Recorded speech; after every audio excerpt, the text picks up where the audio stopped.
명정. 한 번 더. 명정. 정견, 정사유, 정어, 정명, 정정진, 정념, 정정. 네. 여러분들이 이렇게 돌아가실 때 이렇게 관 속에다 넣고 가야 돼요. 팔정도. 오늘은 팔정도 중에 정어, 올바른 말이에요. 올바른 말. 도대체 올바른 말이라는 걸 뭘까? 이제 여러분들한테 상처 주지 않는 말이 올바른 말이겠지만 불교적으로 좀 생각을 해봐야죠. 요 앞에 정사유가 있어야지 정어를 할 수가 있고, 정사유는 정견이 있어야지 정사유를 할 수가 있죠. 정견은 뭘까 했을 때 우리가 이제 제일 쉽게 생각하는 것은 윤회를 한다 이런 걸 가정하면 모든 게 다 풀려요. 윤회한다라고 생각을 하면 다음부터 이게 윤회에서 벗어나야지. 이 윤회에서 돌고 도는 윤회에서 벗어나야지라는 생각을 갖는 거죠. 이게 이제 발보리심이라고 그랬어요. 이게 이제 정견이에요. 깨달음을 얻어야지 벗어날 수 있으니까 다른 방법이 없어요. 깨달음을 얻어야지 벗어날 수 있는 거예요. 그러니까 나는 깨달음을 얻으리라. 이게 정견이에요. 나는 이 윤회에서 벗어나야지. 그럼 내가 죽었어요? 그러면 여러분들이 어떻게 생각을 해야 되겠어요? 우리 어머님이 돌아가셨어. 그러면 돌아가셨을 때 사유를 해야죠. 우리 어머님은 극락세계에 왕생을 시켜드려야겠다. 절에 황룡사의 49제를 지내드려야지. 뭐 7제를 지낼까? 초제박제를 지낼까? 이런 생각을 하는 것이죠. 그게 사유죠. 그리고 이제 절에 와가지고 우리 어머니 극락왕생하세요 라고 말하는 거죠. 와가지고 스님 우리 어머니 제 좀 잘 모셔주세요. 이런 건 이제 올바른 말이라고 할 수가 있겠죠. 그래서 그리고 또 나한테 실패나 고난이 생겨. 윤회에 있다 보니까 윤회라는 것은 돌고 돌지만 저렇게 빙빙 도는 게 아니라 굴곡 있으면서 빙빙 도는 거거든요. 그러니까 잘 될 때가 있고 실패할 때가 있어. 칭찬받을 때가 있고 비난받을 때가 있죠. 칭찬만 있을 수 없는 게 윤회예요. 비난은 반드시 받고 실패도 반드시 해. 그러면 실패할 때는 어떤 생각을 가져야겠어요? 실패할 때는 뭐 할 수 있다.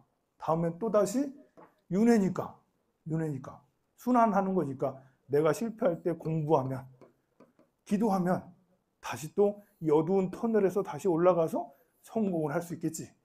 이렇게 생각하는 것이 정사유. 그리고 말을 할 때 부처님 저는 그렇게 할 거예요. 여러분들 아들이 실패해서 우울해. 그러면 어떻게 말해줘야 되겠어요? 마음이 아프지. 마음이 아프지. 넌 잘할 수 있어. 해낼 수 있어. 너를 보건대. 지금까지 지켜본 내가 보건대. 너는 진짜 잘할 수 있어. 해낼 수 있어. 뭐 하여간에 희망을 주고 마음을 다시 일어설 수 있는 그런 말을 해주는 게 그런 게 이제 올바른 말이겠지. 아니면 이렇게 말하면 안 되겠죠. 내가 그럴 줄 알았어. 너 작심삼일이었잖아. 네가 해내는 게 하나도 없더라. 너 그럴 줄 알았다니까. 처음부터 말릴 때 내가 내 말이 맞잖아. 넌 안 된다고. 내가 엄청 그거 하지 말라고 말렸잖아.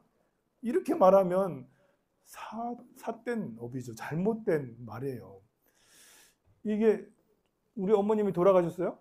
그럼 돌아가셨으면 극락왕생을 위해서 기도를 해야지 이런 생각을 가져야 되는데 돌아가시면 끝이지 뭐. 아무 생각이 없어. 돌아가셔서 너무 마음만 아파. 그리고 황망해. 나도 같이 따라갈까? 이렇게 생각을 하면 사견이죠. 정견이 아니라 사견이 되는 거예요. 그리고 뭐 죽으면 끝이지 뭐 다른 게 있나? 뭐 하려고 뭐. 스님은 절 잘 되려고 지금 나를 꼬시는 거지. 49제하라고. 이런 것은 사견이죠. 제가 우리 절 불리려고 49제를 시키나요? 그런 게 아니고 여러분들한테 알겠죠. 여러분들 등공양 올리세요 이러면 어떤 사람은 스님이 돈에 문이 멀어서 그거밖에 그런 말밖에 할 줄 모르네? 이러면 사견이고 스님이 사람들에게 공덕을 짓게 유도를 해주네. 그렇게 생각하면 정견이겠죠. 물론 이제 스님이 말끝마다 항상 인덕은 올리셨나요? 정간은 올리셨나요? 인덕 해주셨나요? 불산을 하셨나요? 뭐 원불은 하셨나요? 맨날 그런 얘기하면 스님이 독이 올랐군. 이렇게 해도 사견이 되지 않아요. 그게 아니고 스님이 늘 기도를 유도하고 수행합시다, 공부합시다, 우리 공덕을 짓고 원력을 세워서 이렇게 합시다. 그런 와중에 등도 올리는 게 좋고 기도도 올리는 게 이렇게 얘기할 때는 여러분들이 돈독이 올렸네 이러면 사견이 되는 거고, 이제 그래도 스님이 잘 이끌어 주시려고 하시네 라면 정견이라고 할 수가 있겠죠.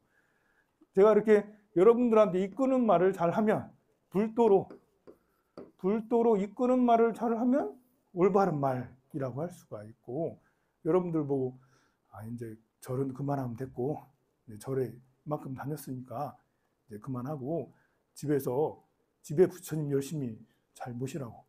바른 말 같지만 되게 좋은 말이잖아요. 절 그만 다니고 집에 그만큼 10년 다녔고 20년 다녔으면 그만해도 돼. 집에 가서 집에 있는 부처님 잘 모셔요. 엄청 좋은 말 같잖아요. 근데 그게 잘 되냐고요. 절에 다시 또 와가지고 부처님의 경전을 읽고 강의를 듣고 기도를 하고 그걸 힘 받아서 집에 가서 집에 있는 부처님을 잘 모시는 게 맞지, 절을 끊고 그러면 에너지원이 사라져. 여러분들이 전기를 받아야지 냉장고도 돌아가고 테레비도 돌아가는 거 아니에요. 절은 바로 부처님 도량은 전기 공급을 받는 거예요. 그래서 여러분들 집에 가서 냉장고도 돌리고 테레비도 돌리고 가전기구를 돌리고 방도 따뜻하게 이렇게 만들고 난방도 하고 하는 거예요. 그렇게 해야 되는데 저를 끊고, 어떤 스님은 향봉 스님이라고 되게 유명한 스님이 계시거든요. 근데 그 책도 해서 베스트셀러 작가도 하셨었어. 근데 유튜브에 얼마 전에 올라왔는데 윤회가 없대. 이러고. 굉장히 크신 어르신 스님께서 윤회가 없다라고 이렇게 말씀하시면 참 난감하잖아요. 저는 지금 이게 정견 중에 가장 중요한 게 윤회에서 벗어나는 거다라고 그렇게 했는데, 경전마다 대부분 그 말씀이 많은데 스님께서 윤회가 없다라고 하시면 어떻게 해야 되는 거지? 저는 그 스님의 말씀, 이렇게 윤회가 없다고 하시는 분들이 있어요. 그것은 왜 그렇게 하시냐면, 과거나 미래에 매달려 현재를 놓지 말라고. 지금 이 순간이 더 중요하니까 지금 전생이고 내생 이런 생각 하지 말고, 지금 이 순간이, 지금 여기가 극락이다. 지금 여기가 극락이니 지금 여기에 충실하라. 이렇게라고 하기 위해서, 지금 이곳이 극락세계다라는 그런 말씀을 위해서 윤회가 없다 이렇게 선사 스님들은 그렇게 하시는데, 스님께서는 진짜 윤회가 없는 것처럼 하시면 쟤는 왜 지내? 그럼 윤회가 없으면 쟤를 왜 지내고, 지금 이거 백중 왜 하지? 없잖아요 보면. 그래서 정견 이렇게 할 때 스님들마다 또 생각이 달라가지고 참 그렇다. 그리고 이제 이렇게 이 정견과 정사유는 내 마음속에 있는 거지만 이 마음을 표현하는 것이 말과 행동이잖아요. 그 중에 가장 이제 드러나기 쉬운 게 말이란 말입니다. 이 말의 무게감이 옛날하고 지금하고 참 달라요.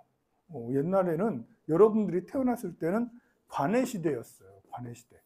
관의 시대라는 것은 조직의 시대 또는 이렇게 체계화된 권력의 시대. 권력의 시대에 태어났어요. 우리는 충효를 강조했기 때문에, 충효라는 것이 권력의 시대, 조직의 시대잖아요. 조직화됐잖아요. 부부유별이라 했지만 부부유별이 아니라 부인은 남편을 받들어 모셔야 되는 것이 부부유별이었어요. 조선시대 근래까지. 그리고 아들은 효도라고 하지만 효도가 아니라 그냥 시자야. 부모님의 시자는 아들, 딸. 부모님을 시봉을 하면서 살아야 되는 거예요. 그렇게 했던 것이 위아래 층계가 돼서 뭐죠? 이렇게 건명 해가지고 이제 이렇게 제일 큰 대주, 부인, 뭐 아들딸보다 부인이 밑에 있죠. 부뚜막에서 밥 먹으니까 이제 그렇게 돼 있었어요. 그래 이렇게 될 때는 말이라는 게 별로 중요하지 않았어요. 왜냐하면 대주께서 한마디 하시면, 할아버지가 한마디 하시면 그게 곧 법이에요. 반항을 못했어. 네, 알겠습니다. 불만 있어도 표시를 아직 못했죠.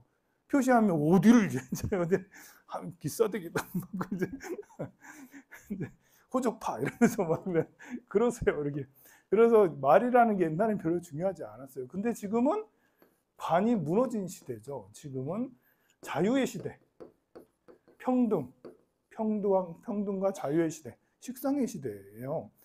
개인의 행복을 중요해요. 나 자신의 행복이 중요해요. 아버지가 먼저 숟가락 뚜어야지 내가 밥 먹는 시대는 갔다. 그냥 먹고 싶은 사람 먼저 숟가락 뜬다. 그래서 하고 싶은 사람. 그러다 보니까 말이 진짜 중요해졌어요. 예전에는 아버지가 그렇게 하지 마, 이렇게 해야 돼 라고 해도 찍소리 못하고 네 알겠습니다 하고 순종적이었던 사람이 아버지가 그렇게 말하면 싫은데요? 싫은데 두 번 하다가 그 다음에는 방에 들어가요. 다음에는 아버지를 안 만나요. 엄마도 안 만나요. 만날 때 나오면 또 이렇게 돈 달라고 돈 받아가 그냥 가요. 왜냐하면 말 한마디에 상처를 입었거든요. 옛날에는 상처 안 입었어요. 때려도 상처 안 입었어요. 여러분들 많이 맞아보지 않았어요? 맞고 나서도 그래도 좋다고 또 그 다음날 되면 밥 맛있게 먹고 막 그랬습니다. 근데 지금은 말 한마디 잘못하면 며칠 얘기를 안 해요. 보면 겨우 돈이 이제 필요하면 굳이 와가지고 또 와서 하는데, 그래서 이 말이 정말 중요한 시대가 됐어요. 그 말을 함부로 하면 안 되는. 그러니까 여러분들은 사실 말 잘하는 법을 배우지 못했어. 부모님에게 배운 것은 관의 시대였기 때문에 강압적이라든지 소통이 부재였었어요. 그런데 학교 가서 배우고 또 텔레비에서 배우고 드라마에서 배우고 어디서 이렇게 순서들은 이런 걸로 이렇게 절에 와서 스님한테 배우고 이렇게 하는데, 아니 이제 그렇게 해서는 안 된다.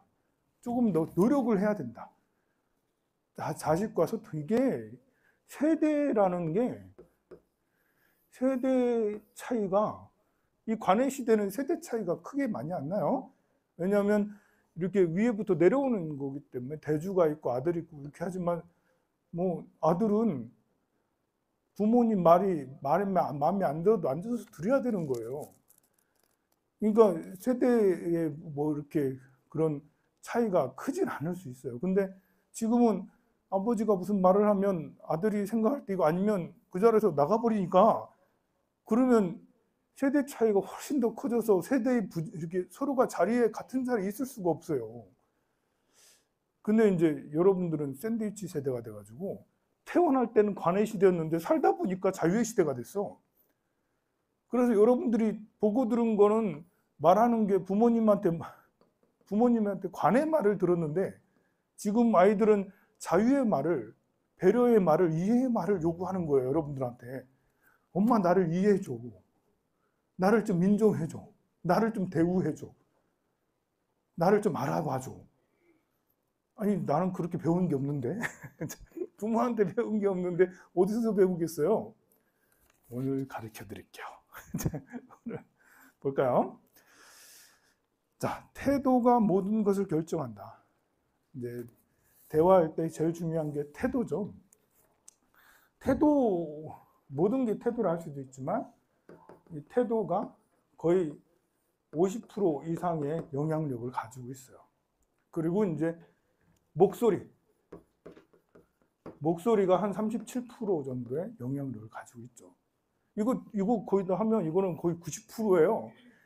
전 이렇게 이 사람이 논리적이냐 안 논리적이냐 이런 것은 7%밖에 차지하지 않아요. 거의 대부분 태도하고 목소리도 사실은 태도거든요. 겸손한 태도로 이렇게 이야기를 해야 되는 거잖아요. 논리가 아무리 훌륭해도 이 목소리가 이제 너무 급하거나 너무 이렇게 오만하거나 이러면 안 들린다는 거고, 태도가 불량하면 냄새가 풀풀 나고 술 잔뜩 마셔가지고 술만 먹으면 괜찮아. 거기에 고기까지 그 매운탕까지 다 먹어가지고 냄새가 그렇게 며칠 동안 씻지도 않은 상태에 와가지고 무슨 논리적인 얘기를 하면 여러분들 듣겠어요? 다 도망가지? 아무리 논리적인 얘기를 해도 태도가 불손하면 전달이 잘 되지 않아요. 그래서 듣고 자란 말이 태도가 됩니다. 부모님이 이제 맨날 욕이나 하고 운전하면서 에이씨 하면서 뭐 계속 욕하고 막 이러면 자식도 그걸 듣는다는 거죠. 우리 뇌라는 것은 이렇게 그 감정적인 것과 이성적인 것이 같이 겸해서 있거든요. 이성과 감정이 적절히 잘 조화가 돼야지 아름다운 뇌를 가질 수가 있어요. 그런데 욕이라는 거는 되게 감정적인 것이거든요. 화가 난다는 거. 화가 난다? 욕한다? 욕이라는 건 이렇게 우리 어렸을 때도 그랬지만 지금 어린아이들은 거의 욕으로 대화를 하잖아요. 욕을 안 쓰면 친구 같은 느낌이 안 든다는 거야. 욕을 써야지 우리가 같이 친구고 같이 유대감을 느끼고 뭐 이렇게 해서 친구들끼리는 그냥 욕을 스스로 없이 쓰는 거예요. 근데 나도 모르고 계속 쓴 욕은 이 이성적인 두뇌를 발달시키지 않고 감성적인 두뇌를 발달시켜요. 왜냐하면 모든 것을, 욕이라는 것은 모든 것을 관념화시켜요. 아주 이렇게 이성이라는 것은 많은 논리가 포함이 되잖아. 많은 풍부한 논리가 있어야지 이성이 있는 거잖아요. 그런데 좋아하고 싫어하고 슬퍼하고 거기에 어떤 논리가 따라야지 이성이 되는데, 욕이라는 것은 이 새끼 저 새끼 이 말하면 끝이요 그냥. 이제 그래서 그것이 매우 관념적이 돼서 한마디만 하면 모든 감정이 거기서 끝나. 그러면서 그 감정이 이제 약간 화난 듯한 붉은색의 감정들이 생기는 거예요. 그러면 이것이 계속 지속이 되면 이 뇌를 전체를 감염시켜요. 나중에는 논리적인 생각을 하지 않아요. 이게 이제 남자들이 이런 게 많아요. 보면 성인 남자들이 술 안 들어가면 이야기를 못 하는 경우가 생기는 거예요. 보면 왜냐하면 논리적인 어떤 사고를 한 적이 없고 감정적으로만 있었기 때문에, 그래서 대화를 하지 못하는, 대화가 서로 이렇게 연결되지 못하는 장애가 있는 사람이 의외로 많아요. 그래서 기계하고 이렇게 현대차에서 기계하고는 열심히 잘 하는데 사람하고는 술이 안 들어가야지 얘기가 되고, 그렇지 않으면 뚱하고 있는 이런 경우가 바로 이런 기계하고만 있어도 그렇지만 욕을 하고 또 화를 내도 마찬가지예요. 화를 내도 뇌가 붉은색으로만 다 바뀌어 보면 감정적으로만 된다는 거예요. 화가 나쁜 게 그런 거예요. 욕심도 마찬가지예요. 욕심도 감정이잖아요.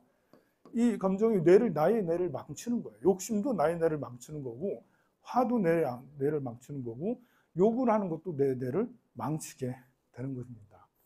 그래서 부모들은 자식이 있을 때 결코 화를 내서는 안 되는 거예요. 화를 내는 모습을 자주 보이면 아이들은 화를 내도 되는구나, 저런 상황에서는 화를 내야 되는구나, 당연히 돼요. 근데 아이들이 있을 때만 어떻게 화를 안 내겠어요? 평상시에 화내는 사람은 아이들 있을 때도 화내게 되는 거거든요. 처음에는 조심해. 처음에 한두 번 조심하다가 나중에는 계속 화를 내다 보면 아이가 있건 없건 계속 화를 내. 그래서 별로 좋지 않아요. 그래서 보고 자란 그것이, 듣고 자란 그것이 태도가 됩니다. 또 못할 것 같다고 생각하면 또 그렇게 되는 거, 말을 하지 말아야 되는 것이, 그러면 안 돼. 그거 해봐야 뭐 되는 게 있겠니? 네가 그럴 줄 알았어. 이런 말들을 하기보다는 넌 할 수 있어? 잘할 수 있어? 그래도 내 아들, 내 딸이잖아.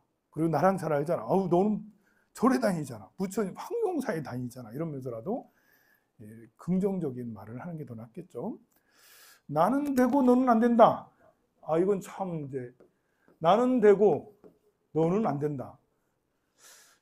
이게 뭐냐면, 이제 여러분들 중에 여기 누가 떠들고 있잖아요. 떠들지 마세요. 이렇게 명령을 해.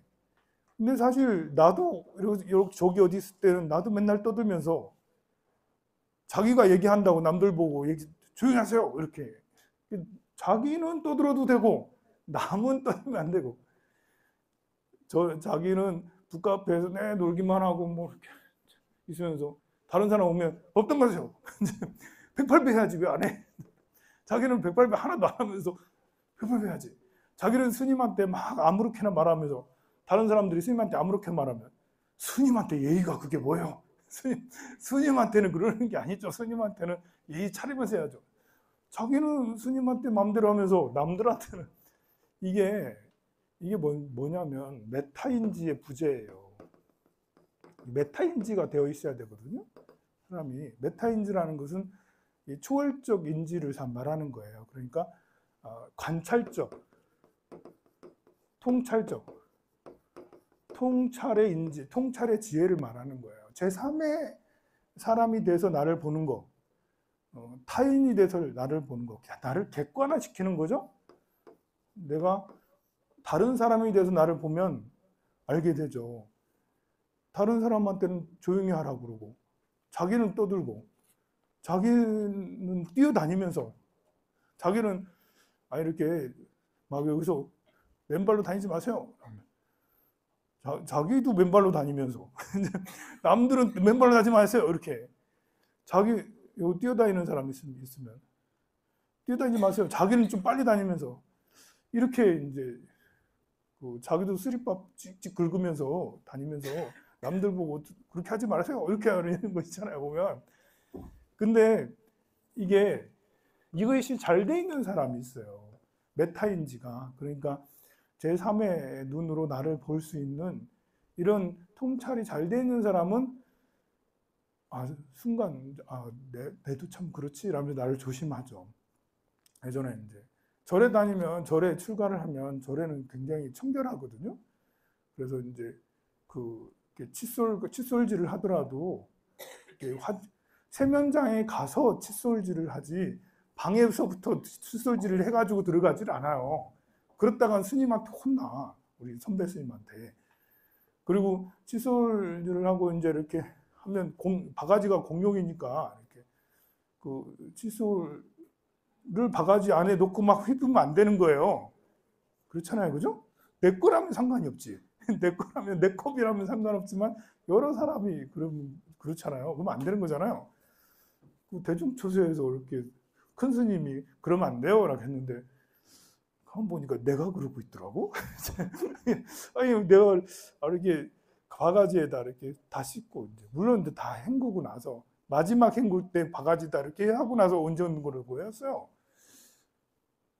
내가 깨달았지. 이거 나 문제구나. 아니, 원래 그러면 안 되는 거잖아. 그런데 내가 그러고 있었던 거예요, 보면. 그런 일들이 왜 없겠어요. 저도 나름 메타인지를 가지고 있다고 약간 자부를 하거든요. 약간 자부를 하는 나도 이렇게 보면 이제 그렇게 엉성하게 나도 잘못하는 부분들이 있어요. 그런데 이제 그럴 때 지적받아. 남한테 지적받으면 얼마나 기분 나쁜지 알죠? 몰라요?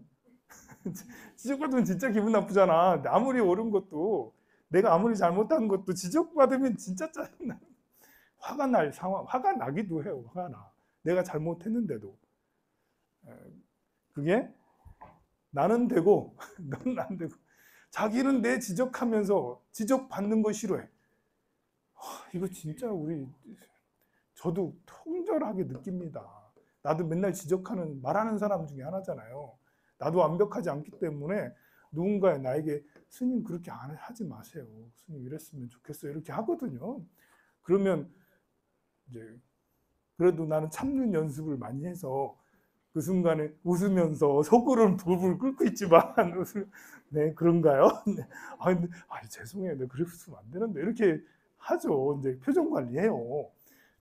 항상 표정 관리, 24시간 표정 관리. 자면서도 표정 관리.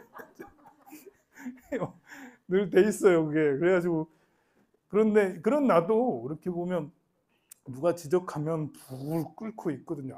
표현을 안 해서 그렇지. 그렇다면 여러분들도 다 그럴 거 아니에요. 그럴 때 이제 지적받았을 때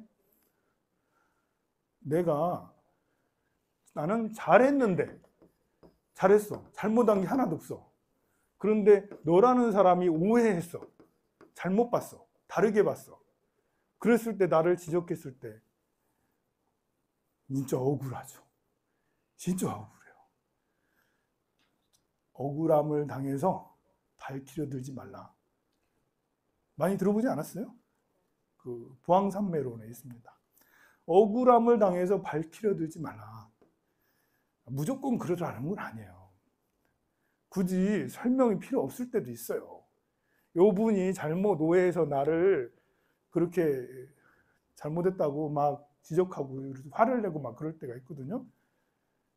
그 순간에는 가만히 있는 게 제일 좋아요. 왜냐하면 단단히 오해를 했거든요. 억울함을 당해서 밝히려고 했다가 싸움이다. 싸움이다. 왜냐하면 이 사람은 자기 나름대로 정당한 일을 하는 거예요. 엄청 와가지고 정당한 일을 뭐 얘기를 하는 거예요. 건의도 하고 뭐 한다고 지적하고 했는데 거기서 난 그런 적이 없는데요?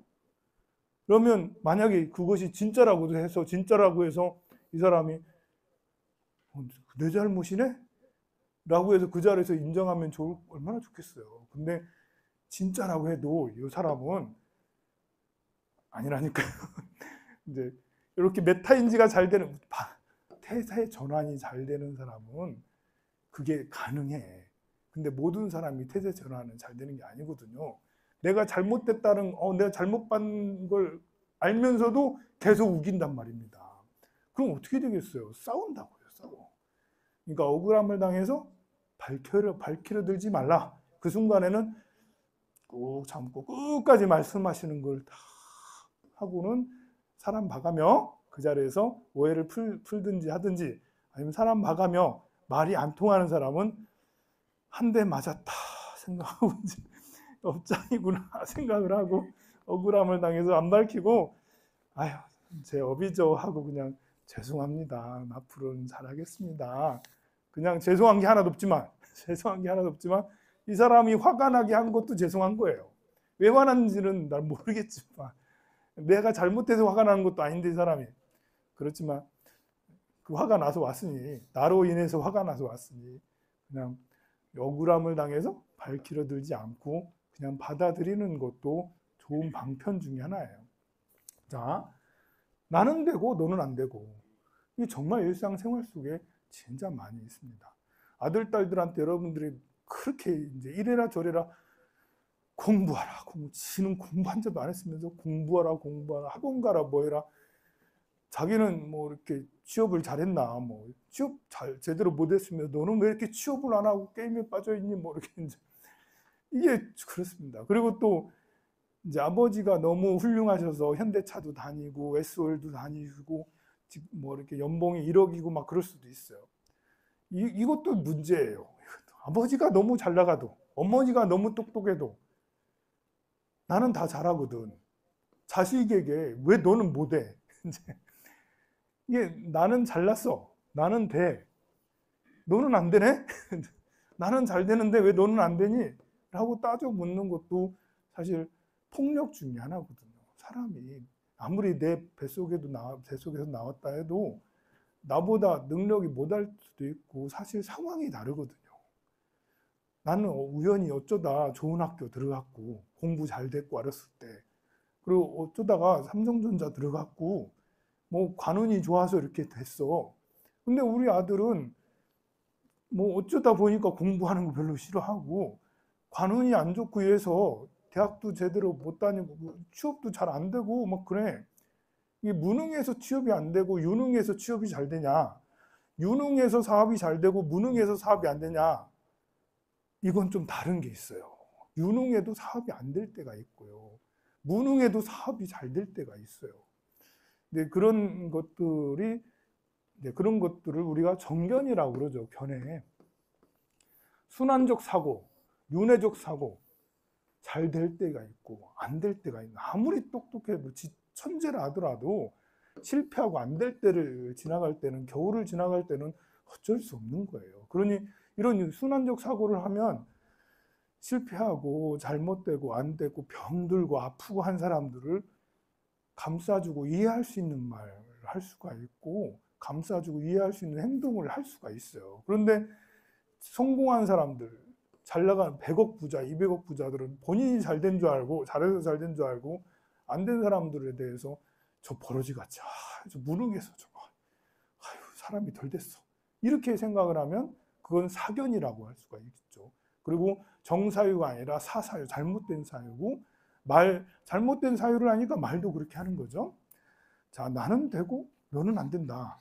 정말 우리 일상생활 속에서 많이 있는 일입니다.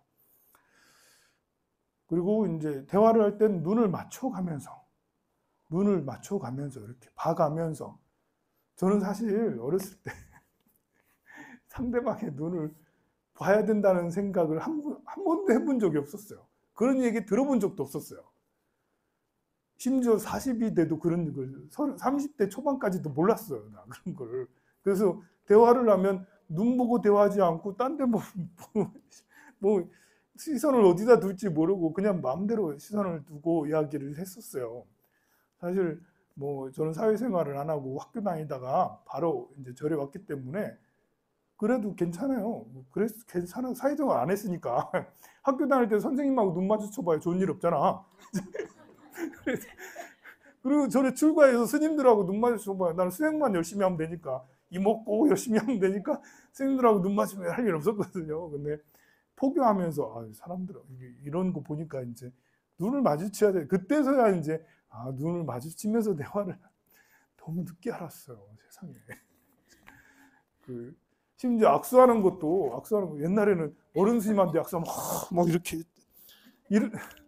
그러면 악수를 할 때 그러는 게 아니라잖아요. 손만 그러는 거고 눈은 상대방의 눈을 보면서 악수하는 악수법이라잖아. 그것도 안지 오래 안 됐어요. 그것도 이제 몇 년 전에 알았어. 이게 좀 너무 사회생활을 하는데 바보같이 사회생활을 한다. 너무 모르잖아요. 여러분들도 몰랐던 사람들이 의외로 많아요. 그게 잘 몰라요. 그래서 알고 있지만 그래도 여기서 다시 한번 확인하는 거죠. 말을 할 때는 눈을 맞추며 적극적으로 듣고 몸을 기울여 고개를 끄덕이면서 내가 듣고 있다라는. 요즘에는 이제 폰 보면서 듣는지 마는지 이렇게 많이 하는데 이렇게 사람들하고 있을 때는 폰을 멀리 놓고 대화에 집중하려고 노력하는 것도 소통하는 데 매우 중요합니다. 그것도 정어라고 할 수가 있어요. 말을 할 때 끼어들지 말고 끝까지 듣는다. 이거는 다 알아요. 요즘에 하도 많이 들어서. 근데 나는 되고 너는 안 된다야.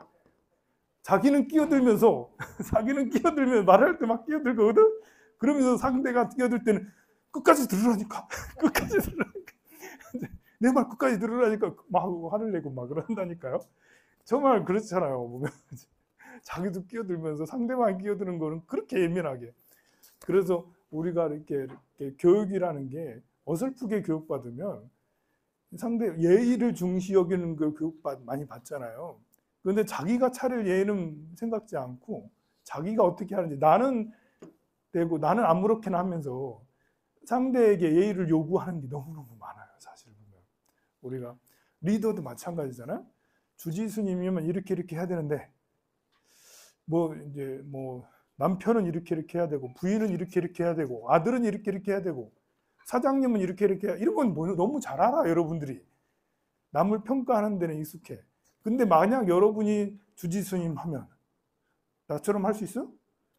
여러분들이 사장님을 하면 누구처럼 사장님을 잘할 수 있어? 이게 잘하는 게 참 그렇습니다. 나는 마음대로 하면서 상대방을 개입하는 거. 우리가 끼어들지 않는 것은 나도 끼어들지 않으려고 노력해야 된다. 상대에게 요구할 필요 없다. 상대가 끼어들면 그냥 끼어들게 하세요. 그냥. 그 사람은 나는 되고 너는 안 된다 이런 것이 잘 안 되네. 그런 거니까 내가 끼어들지 않으려고 노력해야 되는 거지 상대에게 그것까지 요구하지는 말자고요. 내가 예의를 차리면 되는 거지 상대가 예의 없는 것에 대해서 그냥 놔두세요. 굳이 지적해서 당신은 왜 이렇게 싸가지가 없어요? 왜 이렇게 예의가 없어요? 컵을 마실 때 이렇게 해야 되는 거고 저렇게 뭐 할 때는 신발장에 이렇게 하는 거고 이렇게 해야 돼요. 사실 그 사람 모르는 게 아니거든요. 알아요. 아는데 나는 되고 너는 안 된다. 이 사람이 그거거든요. 자기를 몰라요. 그러면 내가 얘기해주면 알까요?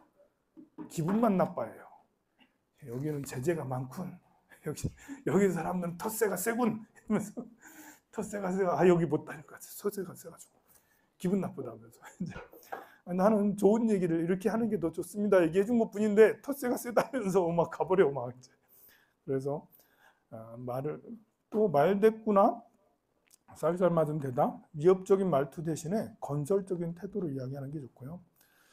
자, 품격 있는 말은 온도가 다릅니다. 온도가 따뜻한 온도가 있는 그런 말을 해야 되겠죠. 너무 차가운 말이 있는 말을 해서는 안 되겠습니다. 상대를 다그치면 대화를 그르치게 돼 있어요. 그래서 대화할 때는 속도 조절이 굉장히 중요하죠. 타타타타타타 이렇게 하기보다는 급한 말투로 화가 날 때일수록 릴렉스, 관세음보살 이러면서 이제 화가 날수록 더 이렇게 내 마음을 이렇게 내려놔야지 해서 여유를 가지고 말을 하는 게 중요합니다. 거친 말로는 역시 상대를 설득할 수가 없죠. 요즘에는 진짜 민감해요. 말이라는 게. 나도 상처받기, 상대가 나를 함부로 하는 것이 진짜 기분 나쁜 것처럼 다른 사람도 작은 말 한마디에 상처를 너무 잘 받는 시대예요, 보면. 그러니 어렸을 때 배웠던 그런 말투로는 이 시대에 살아가게 되면 참 사람들하고 좌충우돌 하게 돼요. 여러분들 사람과의 관계 지긋지긋하지 않아요? 어떤 때는? 다 말 때문에 상처를 주고받잖아. 말 때문에. 별거 아니야. 그냥 나는 친하니까 그냥 아무렇게나 말하고 그래 편하게 한 말이었어. 근데 별거 아닌 말 가지고 막 이렇게 막 열불 내고 화를 내고 막 이렇게 사기를 치든 그래도 저 사람 그래도 불성이 있지. 그 타인을 긍정적으로 생각하고 긍정적으로 믿는 거. 스스로 자기 자신에게도 긍정적으로 이렇게 늘 이 사람하고는 어떤 일을 해도 편하겠죠. 같이 어떤 일을 도모해도 오해를 잘 안 하고 같이 화합할 수 있으니까 그런 사람이 상대에게 상처 주지 않고 서로 협력해서 문제를 해결하고 소통하는 유형이 있습니다. 이런 사람만 있으면 얼마나 좋겠습니까? 그러면 해결되지 않은 문제가 하나도 없고 모든 게 다 발전하겠죠. 그러나 그 뒤에 보면 다른 유형들이 정말 많죠. 다른 유형들이 있어요. 자기 부정, 타인 긍정, 자존감이 바닥이에요. 자기가 제대로 해본 적이 없어. 성공한 적이 없어. 그리고 남은 또 좋아 보여.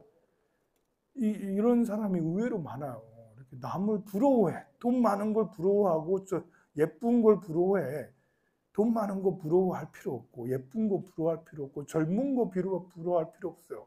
늙은 내가 왜 그렇게 초라해 보여? 이거 아니에요. 그러면 안 돼요. 여러분들, 늙은 내가 대단해요. 난 역시 대단해. 내가 나이가 90이 먹었는데 절에 다니네? 오, 대단하지? 나이 70이 넘었는데도 내가 이렇게 절에 다니네? 70 넘어서 절에 다니는 사람 힘들어요. 쉽지가 않아요. 70 넘어서 살아남은 사람이 별로 없어요, 보면.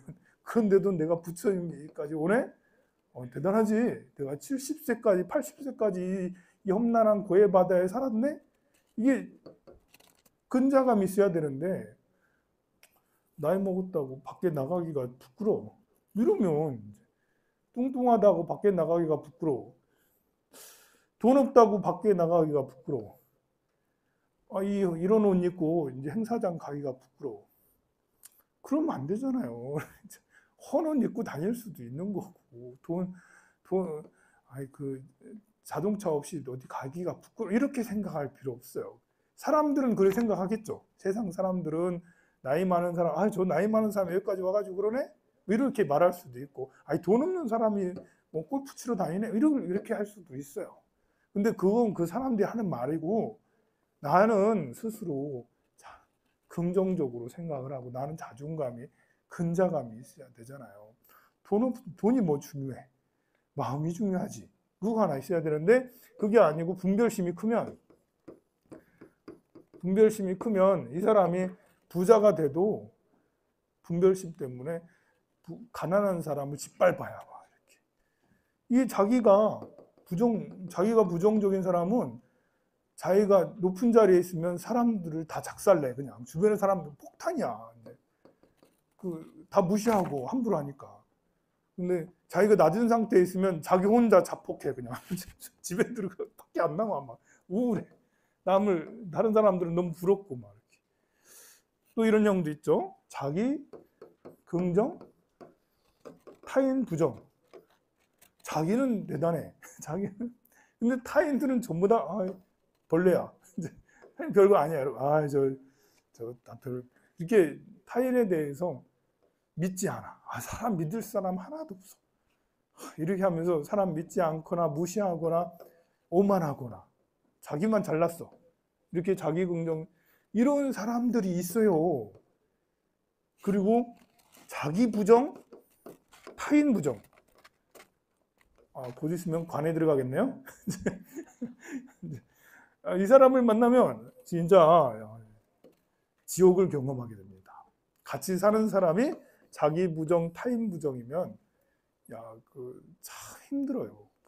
내 친구가 자기 부정, 타인 부정 절친이 이러면 빨리 끊어. 손절을 이거 치유해 주겠다고 막 열심히 하는 봉사정신으로 잠깐 만나야 되지. 계속 같이 있으면 같이 힘들어. 자, 그러면 우리가 살아가면서 1번인 사람, 자기 긍정, 타인 긍정인 이렇게 절대 지존처럼 이렇게 훌륭한 사람 몇 명이나 있겠어요? 여러분들 주변에 이런 사람 있냐? 나머지 이쪽에 있는 사람 만날 확률이 90%예요. 내 주변 사람들은 모두 다 폭탄이기가 쉬워요. 근데 그랬잖아요. 여러분들은 관의 시대에서 태어났기 때문에 말할 줄 모른다고. 상대방을 기쁘게 하는 말, 상대방에게 힘이 되는 말을 할 줄 몰라요. 무시하는 말, 상처 주는 말은 너도 나도 많이 해. 심지어 저도 이렇게 늘 얘기하면서도 그게 잘 안 돼요. 그러니까 내 주변에 그런 사람이 별로 없다라는 것은 내가 늘 폭탄 맞게 돼 있다. 우리는 무장해야 돼요. 무장해야 돼요. 우리는 여러분들은 갑옷을 입어야 돼요. 방탄조끼를 입고 언제든지 날아오는 말과 행동에 누가 나를 무시한다든지 뭐 뒷담화를 한다든지 뭐 이렇게 존중하지 않는다든지 뭐 이렇게 여러 가지 것에 대해서 다 그렇지 뭐 관조를 그럴 수밖에 없구나. 우리가 살아가는 사회는 그렇습니다. 자, 이런 것이기 때문에 재미없어요? 좀 더 할게요. 그래서 일부러 기도를 좀 짧게 했어요. 일부러. 하품하지 말고.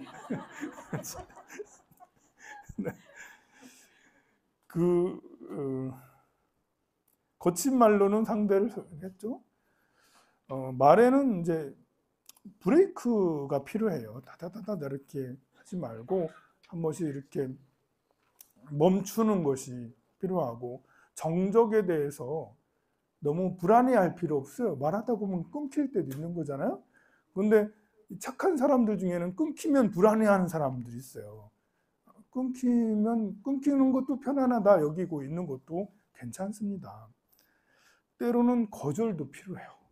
진짜 거절이 필요하죠. 돈 빌려달라. 그건 거절 잘하죠, 그죠? 돈 빌려달라 때 그건 거절을 잘할 거예요. 근데 참 그렇습니다. 거절하지 못하는 이런 일들이 많이 있고요. 거절을 할 때도 쌀쌀맞게 전화 탁 끊고 막 이렇게 그러지 말고 거절할 때도 지혜롭게 거절하는 것도 좋은 대화 중에 하나예요. 상처를 줄 필요는 없잖아요. 그래서 거절도 대화의 한 방법이다. 도움에 대한 요청이 있을 때 도우는 것도 필요하지만 내가 하지 못하는 일은 적절한 거절이 한데 또 이 적절한 거절도 해야 된다라고 해서 이렇게 그냥 막 거절을 해버리면 역시 상대가 그렇지 않아도 힘들어서 전화해서 돈 빌려달라는 거였는데 이제 그렇게 하면 이제 더 힘들잖아요. 조금 줄게. 아니면 그냥 이자 줘. 이렇게 한다든지. 이자 달라, 친구한테 이자 달라 하기가 좀 그렇잖아. 그렇지만 사회가 그러니 야, 이자 주면 빌려줄게. 아니면 뭐 이렇게 힘들구나 하면서 지금 돈은 별로 없고 그냥 조금만 이렇게 할게. 그래서 얼마라도 이렇게 좀 주고 그렇게 하는 것도 좋은 방법이겠죠. 또 다른 것들도 어쨌든 거절이라는 것도 우리 일상생활 속에서 중요한 대화다. 스님은 원력을 보살도를 닦으면서 어떻게 거절을 해야 되나요? 라는데 이제 우리가 살면서 모든 것을 다 돕고 살 수는 없잖아요. 세상에 병든 사람 다 구제할 수 없고 가난한 사람 다 구제할 수 없고 힘든 사람 다 구제할 수 없어요. 그래서 내가 할 수 있는 걸 열심히 하려고 노력하고 때로는 하지 못하는 것들은 정말 죄송하다고 정말 미안하다고 그렇게 하고 이렇게 돈 안 갚는다고 너무 독촉하지 말고 이렇게 5만 원씩이라도 3만 원씩이라도 조금씩 갚으라고 그렇게 10년이 돼도 괜찮으니까 그렇게 하라고 하는 게 안 그러면 막 화를 내면 돈 갚으려고 하는 마음이 있어도 안 갚는다니까요. 화를 내면 괜찮으니까 3만 원씩이라도 갚아 이렇게 하면 나중에 10년 지나면 다 갚고 막 그래요. 자, 그래서 거절은 솔직한 의사 표현입니다. 올바른 말을 할 때 거절하는 것도 적절한 비유나 적절한 상황 얘기를 해서 거절하는 것도 꼭 필요하죠. 빨리 지내는 것보다 적절한 거리 두기가 더 중요해요. 너무 친하게 지내가지고 금방 찢어지는 경우 너무 많이 보잖아요. 그것도 기술이 필요한데 우리는 그 기술을 쓸 줄 몰라요. 좋아서 굉장히 친하게 지냈는데 이게 상대방의 결점이나 상대방이 나한테 지적하는 이런 것을 받아들이지 못해서 그래서 찢어지거든요, 보면. 그러니까 예민해지는 거예요, 마음이. 좀 무뎌서 나의 절친이면 내가 좋아하는 누구면 그 친구가 나한테도 이렇게 어떤 말을 할 수도 있고 나도 할 수도 있고 격이 없어야 되는데 나는 되고 너는 안 된다는 이런 것들 때문에 금방 친구랑 또 절친 금방 됐다가 금방 또 헤어졌다가 막 이런 일이 생기게 마련입니다. 마음이 이렇게 병이 있으면 그렇게 돼요. 침묵은 또 다른 소통의 언어입니다. 분별심을 버리고 있는 그대로 받아들이는 게 진짜 중요하죠. 아까 말한 대로 이렇게 억울함을 당해서 밝힐 필요가 없다라는 것도 분별심을 버리면 그런 마음을 가질 수 있어요. 억울함을 당해서 어떻게 스님 내가 그것을 안 밝히고 어떻게 불에서 잠이 안 와요, 스님. 이건 왜 그러냐면 분별심이 많아서 그런 거예요. 내가 오해받을 수도 있고 내가 더러울 수도 있고 내가 이렇게 꼬라박을 수도 있고 이러는 거예요. 내가 못날 수도 있고 우리가 이제 양변을 여여라는 말이 있거든요. 양변을 여여라. 양변. 극단이라는 거예요. 양변은 극단이라는 말이에요. 좋고 나쁘고 이런 생각 굳이 하지 말고 크고 작고 예쁘고 추하고 부자고 가난하고 또 뭐가 있나요? 이런 등등의 부자, 가난한 거, 나이가 많고 적고 뭐 이런 것들에 대해서 생각지 말아요. 나이가 많아도 좋은 거고 나이가 어려도 좋은 거예요. 가난해도 좋은 건가? 가난해도 왜 이유가 있는 거예요. 가난을 좋다고 하기는 어렵겠지만 가난한 건 가난한 이유가 있는 거예요. 그런데 가난한 것을 싫어하고 부자한 걸 좋아하고 이게 가난을 좋아하고 부자를 좋아하면 좋아할수록 여기에 우리는 매이게 돼요. 속박이 돼서 가난을 싫어하고 부자를 좋아하면 속박이 돼요. 이 마인드에. 그래서 우리가 이제 부자 될 확률보다는 가난할 확률이 더 높은 거 알죠? 대한민국은 양극화 사회인데 양극화라 하더라도 한 명은 부자고 9명은 가난한 거예요. 우리 사회라는 게 그렇습니다. 중산층이 두터우면 두터울수록 이 비율은 좀 나아지겠죠. 3대 7 뭐 이런 식으로 나아지겠지만 지금 점점 우리는 3대 7에서 2대 8로 가고 있죠. 지금 점점 나이가 많은 노인들도 점점점 이제 가난한 사람이 더 많아지고 있어. 그래가지고 그런데 이 우리 대한민국에는 가난과 부자를 너무 의식해요. 또 특히 서울은 더 그렇죠. 지방은 좀 덜하는데 이러면 여기에 걸려들어서 우리가 이렇게 가난한 사람은 절대적으로 많은데 부자를 부러워하게 되면 여기에 열등감이 생기거나 분별심이 생겨서 스스로 자기 자신을 학대하는 일들이 생겨요. 자기를 저 나락으로 떨어뜨리는 거예요. 자기 부정을 하게 되는 거예요. 내가 무능해지는 것 같다는 느낌이 자꾸 들어. 무능해서 돈 많이 벌고 무능해서 돈 못 벌고 이런 게 아니에요. 유능해서 돈 많이 벌고 이런 게 아니에요. 유능하고 무능하고 분야가 약간 좀 다른 거예요. 제가 달리기 못한다고 죽을 필요는 없잖아요. 달리기 진짜 못하거든요. 춤 못 춘다고 죽을 필요는 없잖아요. 나는 춤을 못 출 수도 있고 달리기를 못할 수도 있어요. 저 몸치예요. 이렇다고 내가 다른 재능은 없는 게 아니잖아요. 돈 버는 것도 잘 버는 재능을 가진 사람이 있어요. 돈 못 버는 재능이 우리 돈 못 버는 재능은 그쪽으로는 재능이 없어. 그렇다고 나쁜 사람인가요? 그렇다고 무능한 사람인가요? 다른 건 또 잘할 수 있는 게 있는 거예요. 그렇게 생각을 해서 분별심에서 벗어나야 되는 거예요. 키 크면 좋고 작으면 나쁘고 키 작은 사람들 컴플렉스가 엄청 크거든요. 그런 거에서도 벗어나야지 오해를 안 할 수가 있어요. 이렇게 대화에서 참 중요한 게 의도를 여기 네 번째 나오죠. 다섯 번째, 의도를 모르면 오해를 한다. 우리가 오해에서 생기는 일들이 너무 많아요. 내 방식으로 생각을 하니까 나는 되고 너는 안 된다는 식이다 보니까 오해를 자꾸 해요. 오해에서 벗어나려면 분별심을 벗어나야 되는 거예요. 그러니 연세가 많다고 나 젊음으로 돌아가고 싶다 이런 생각할 필요 없어요. 연세가 많은 것도 나이가 많은 것도 좋은 거야. 그리고 가난하다고 나 부자 됐으면 좋겠어. 부자 되기 어려운데 자꾸 부자 됐으면 좋겠다. 이러지 말고 가난도 괜찮은 거야 라고 자꾸 생각을. 또 몸이 아파.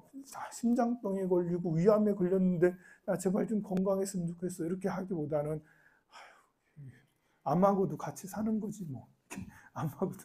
아마 잘 있니?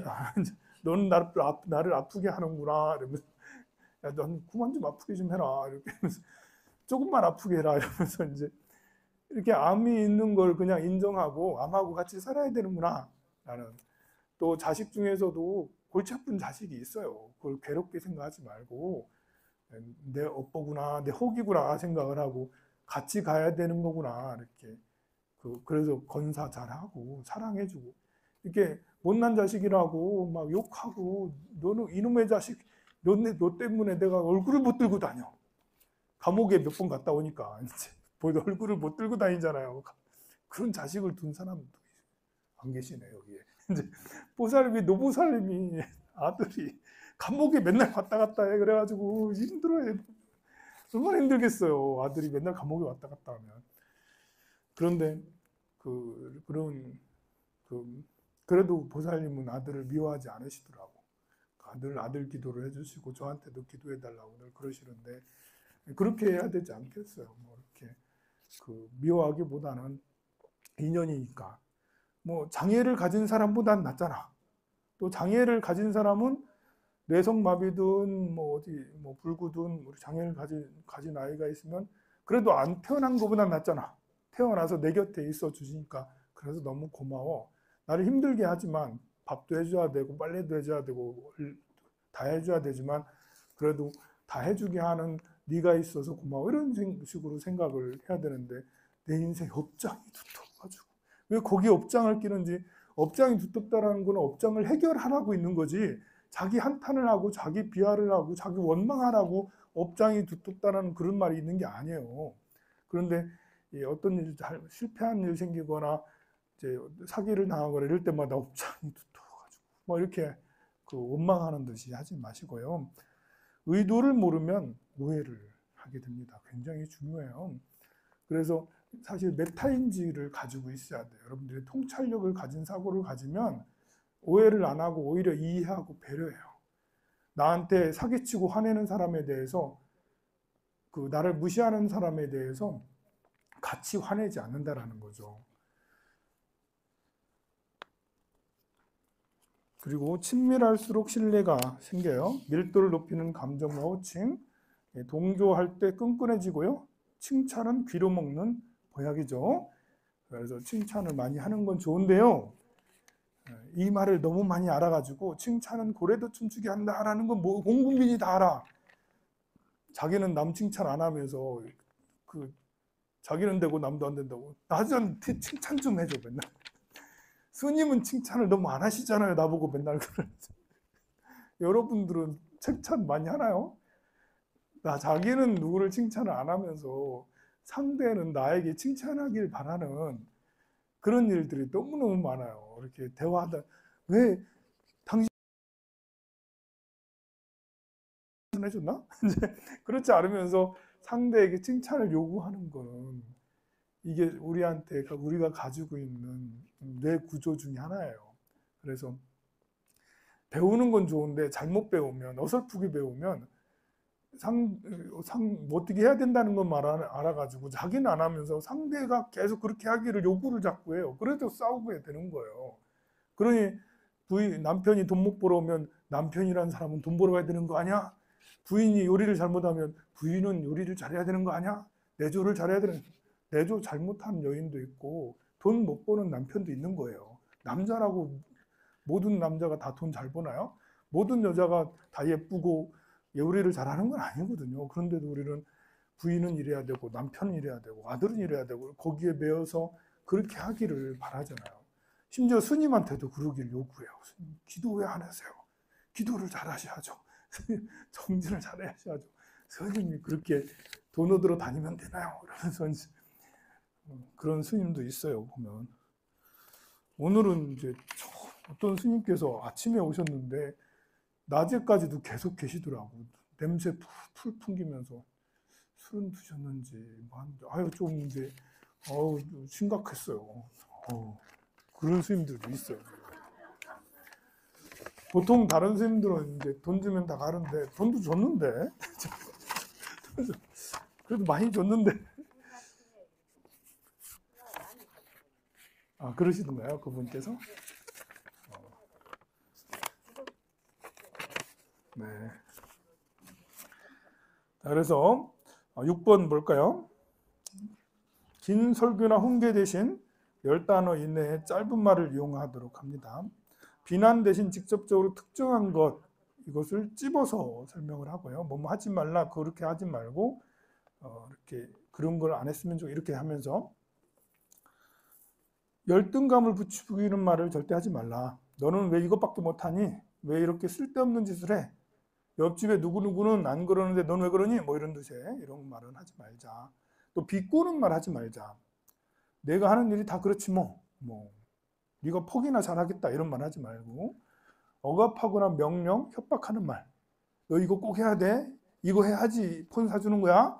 이거 해야지 뭐 해주는 거야? 이런 것처럼 그런 거 하면 이제 자기가 스스로 판단할 수 있는 이런 것들을 애초부터 막게 되는 일이 생깁니다.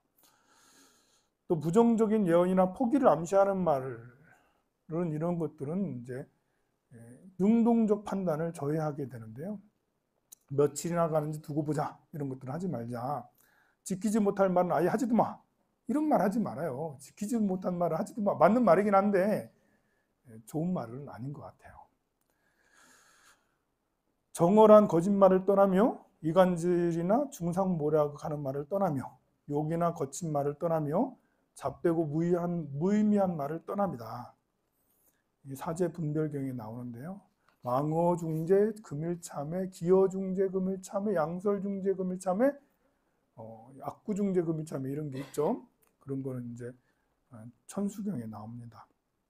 금강경에는 열애시, 진어자, 실어자, 여어자, 불광어자, 불의어자, 부처님은 진어자, 진짜 말을 하시고 실다운 말을 하시고 그리고 여여한 말을 하시고 속이는 말이나 다른 말을 하지 않으신다. 힘들고 섭섭할 때일수록 저주보다는 축원을 해야 돼요. 힘들고 섭섭할 때. 우리는 섭섭할 때 막 저주를 퍼붓잖아요. 원망스러울 때, 피해 당했을 때, 나에게 큰 피해를 줬을 때 막 저주를 퍼붓는데, 그것보다는 나한테 사기친 사람 있잖아요. 그런 사람에 대해서 너 잘 돼서 좋은 사람이 돼서 다른 사람한테는 피해 주지 말라, 이런 식으로 축원을 하거나 그런 마음을 가져야 되는데, 지옥에나 가라, 지옥에나 떨어져라, 이렇게 하지 말자고요. 말은 자신의 마음을 밖으로 드러나는 창구입니다. 마음속에 분노, 증오, 시기, 질투, 우울, 원한 욕심 등이 들끓으면 평정을 잃고 악구를 범해요. 함부로 막 하는 걸 악구예요. 악구는 상대의 가슴에 못이 되어 박히고 그것은 다시 안갚음으로 돌아와요. 결국 내가 내뱉는 말은 나한테 돌아온다는 얘기입니다. 자기 것이나 자기 사람을 아끼기 위해 타인을 비방하고 헐뜯는 것은 거짓말보다 더 나빠요. 재진하도록 하겠습니다.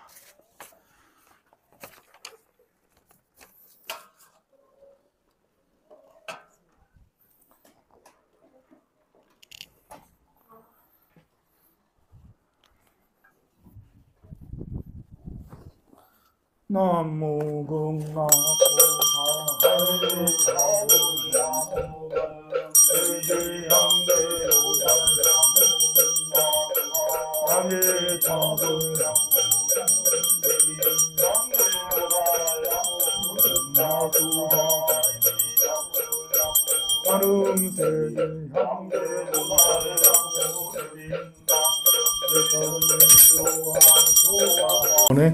쓴 목표를 8정도로 목표를 삼았어요. 그 중에 이제 오늘은 바른 행동인데요. 바른 행동은 바른 마음에 비롯돼야 되겠죠.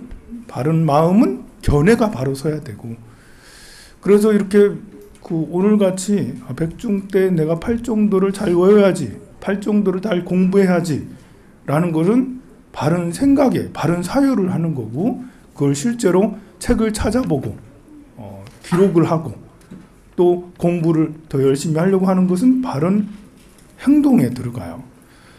그리고 이제 바른 사유 중에서는 이렇게 오늘 8정도를 이렇게 공부를 이렇게 하면 백중기도를 하니까, 백중기도는 조상님들을 다 모셔놓고 하잖아요. 그럼 조상님을 모시는 것뿐만 아니라 49제를 지내기도 하고, 오늘처럼 기일을 이제 오신 분들, 기일에 오신 영가님들도 있어요. 이렇게 영가님들을 보니까 한 3,500분 넘게 이렇게 모셔져 있는데요. 이 영가님들도 다 같이 8정도를 공부한다. 이게 이제 바른 사유예요. 스님만 공부하는 게 아니다. 같이 동참하는 불제자들도 같이 공부하고, 심지어 영가님들도, 우리가 초청한 백중기도를 한 영가님들, 이번에 8정도 법문을 통해서 8정도를 완전히 이해하셔서 윤회를 꼭 벗어나게 하세요. 윤회를 꼭 벗어나세요. 극락왕생 꼭 하십시오. 이것이 이제 바른 사유고, 또 행동을 할 때 여러분들이 절을 올리거나 또 오늘처럼 법회를 참석하는 거, 이런 것이 이제 바른 행동이죠. 이제 스님이 이제 백중기도를 같이 해요 라고 여러분들한테 선언을 하고, 그럼 여러분들은 백중기도를 해야지, 작년에 이어서. 그리고 초제, 입제부터 해가지고 참여를 하는 것은 행동에 들어가잖아요.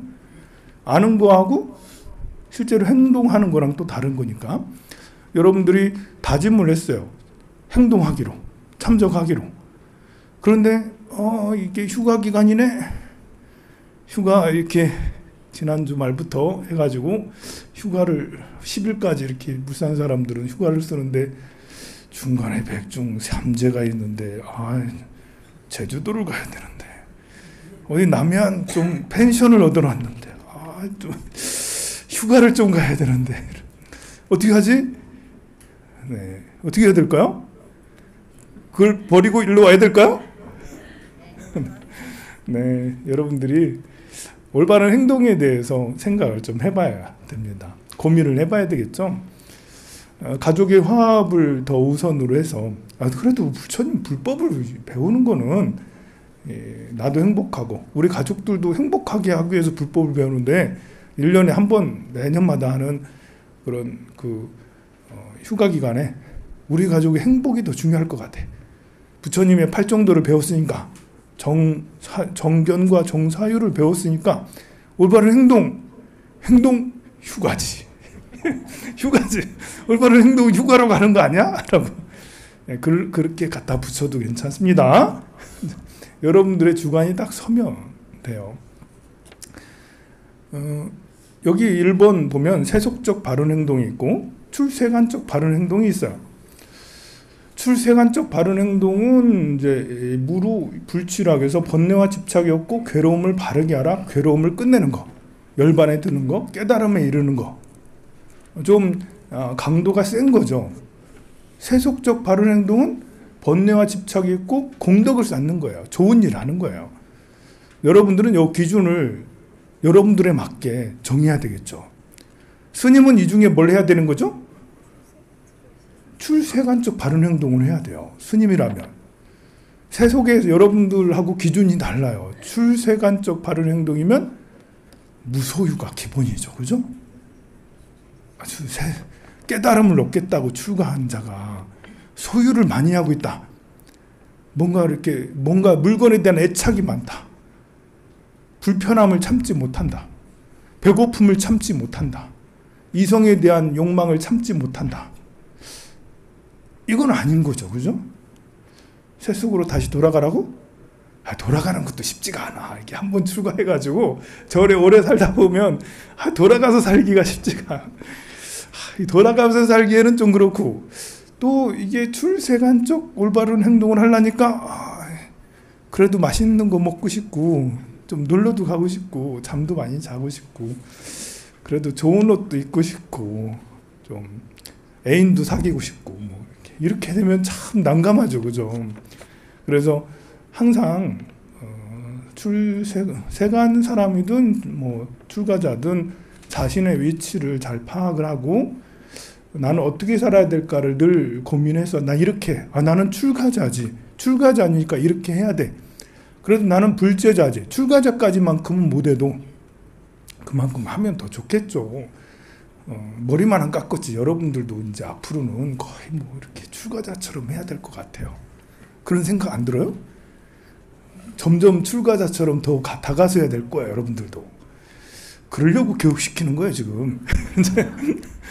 어쨌든 올바른 출가자라면 소유를 하지 않고, 그리고 화를 내지 않고, 욕심을 내지 않고, 자비로운 것을 행하고, 이렇게 밤새 정진하려고 노력하고, 경전을 다 외우려고, 경전을 다 이해하려고, 또 시간이 조금이라도 나면 좌선을 해서 고요한 선정에 삼매에 들려고 매우 애쓰고, 이런 것이 기본이 되어야 되겠죠. 출가자라면 출세관적 행동입니다.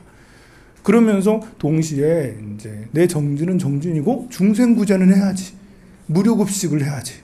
할 수 있는 게 가장 기본적인 게, 무료급식이 가장 기본적이에요. 보면 할 수 있는 게.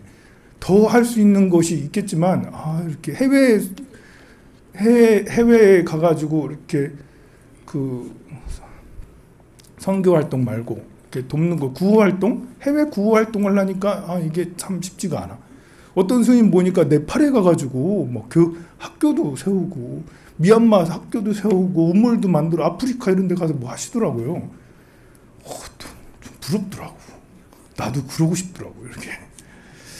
근데 아직은 황룡사가 그렇게까지 하기에는 좀 그렇다. 이제 그렇게 하실 분들은 그렇게 하시고, 얼마나 훌륭하십니까? 그렇게 하시면. 우리는 점진적으로 그렇게 하려고 노력하고, 그래서 미래에는 우리도 해외 구호 활동 같은 이런 것들도 해야 되지 않겠어요? 왜냐하면 출세관적이냐. 여러분들은 그래 안 해도 되지만 스님은 출세관적 바른 행동을 해야 되니까요. 그래서 가장 기본적으로 그래도 무료급식이라도 해야지. 요리를 하기는 쉽지가 않으니까 그러면 떡이라도 만들어야지. 이렇게.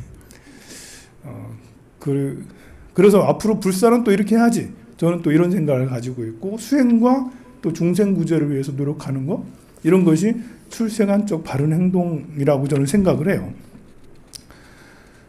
세속적 바른 행동은 공덕을 쌓는 거죠. 여러분들 박중기도도 하고 이렇게 와서 공덕을 쌓고 또 이렇게 절에 와서 봉사도 하고 기도도 하고 또 뭐 이렇게 간단한 에티켓 이런 거라면 뭐 주차를 같은 거 할 때는 오늘도 낮에 주차하는데 에티켓이 약간 없는 분이 주차를 거기다 그 자리에 하는 바람에 2대를 더 댈 수 있는데 못 대고 그냥 빈 공간 이만큼이나 남겨놓고 딱 이렇게 있는 거예요. 기도 끝나고 내려와서 보니까 야, 저 이분께서 이쪽에다 대면 2대를 더 댈 수 있는데 알면서 그러는 걸까? 알면서 그러진 않았을 거 아니에요. 그러면 에티켓이 없는 건가? 무심해서 그런 걸까? 초보라서 그런 걸까? 이게 바른 사유죠. 저분은 분명 초보일 거야. 이거 하기가 쉽지 않았을 거야. 자비심입니다. 자비심. 그런 마음을 써야 되겠죠. 하지만 이제 여러분이 차주라면 그러면 안 되겠죠? 바라보는 사람은 저거 잘 미숙하니까 저러는 거야 라는 거고, 내가 차주라면 눈치밥이 하루 이틀이 아니잖아요. 여러분들 저 그만큼 60년 50년 살았으면 뻔한 거 아니에요? 그러면 내가 여기다 차를 대면 저 빈 그러면 이거 안 되겠다 이렇게 해가지고 절로 꼭 대야지 이렇게 생각을 하고 이렇게 해야 되는데, 이게 이제 공공에서의 주차 에티켓이라 할 수가 있겠죠. 그것은 이렇게 나만 생각하지 않고 타인을 생각할 때, 절 도량을 생각하고 그럴 때 가질 수 있는 행동이라고 할 수가 있습니다. 자, 세속적 바른 행동 중에 가장 첫 번째는 뭐겠어요? 물론 마인드가 배려하고 이해하고 존중하는 이런 마인드를 가져야 되겠죠? 상대를 존중해야 돼요. 배려해야 돼요. 이해해야 되죠. 그러려면 인사가 가장 첫 번째예요. 인사는 첫 대면의 시작이다. 무조건 인사를 하자. 인사를 이렇게 자주 하면, 이게 늘 우리가 인사를 하잖아요. 그러면 사람들에게도 선한 마음이 생겨요. 10명 중에 9명은 위험에 처했을 때 도와준대요. 인사를 자주 하는 관계면. 근데 인사를 안 하는 관계고 이렇게 인사도 안 하면 10명 중에 3명만 겨우 도와주는 거예요. 그냥 정말 순수하게 착한 사람 3명이 있어. 그 사람은 저 사람이 싸가지가 있든 없든 다 도와줘. 그런데 이제 10명 중에 대부분은 아무나 도와주지 않는 거예요. 그래도 아는 사람, 좀 착하게 느껴지는 사람. 그런데 인사를 하면 사람이 굉장히 이상하게 인사를 주고받는 그 순간마저 그 순간에 처음 보는 사람도 이상하게 공감 느끼고 친밀감을 느껴요. 근데 인사 안 하잖아요? 거리감을 느껴요.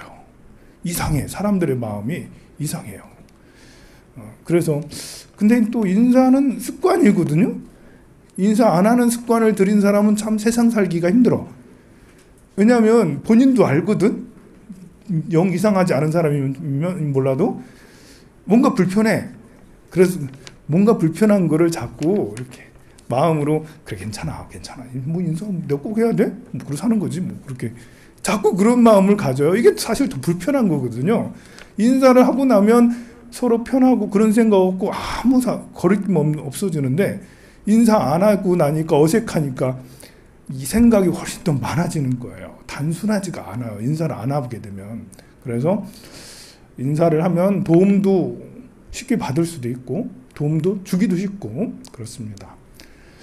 아파트 층간소음 이런 것들도 보면 인사를 서로 안 하고 있으면 옆에 사람 누군지 모르니까 서로 인사를 안 하니까 이제 참사가 일어나고 막 이렇게 괴롭고 그러죠. 아래층에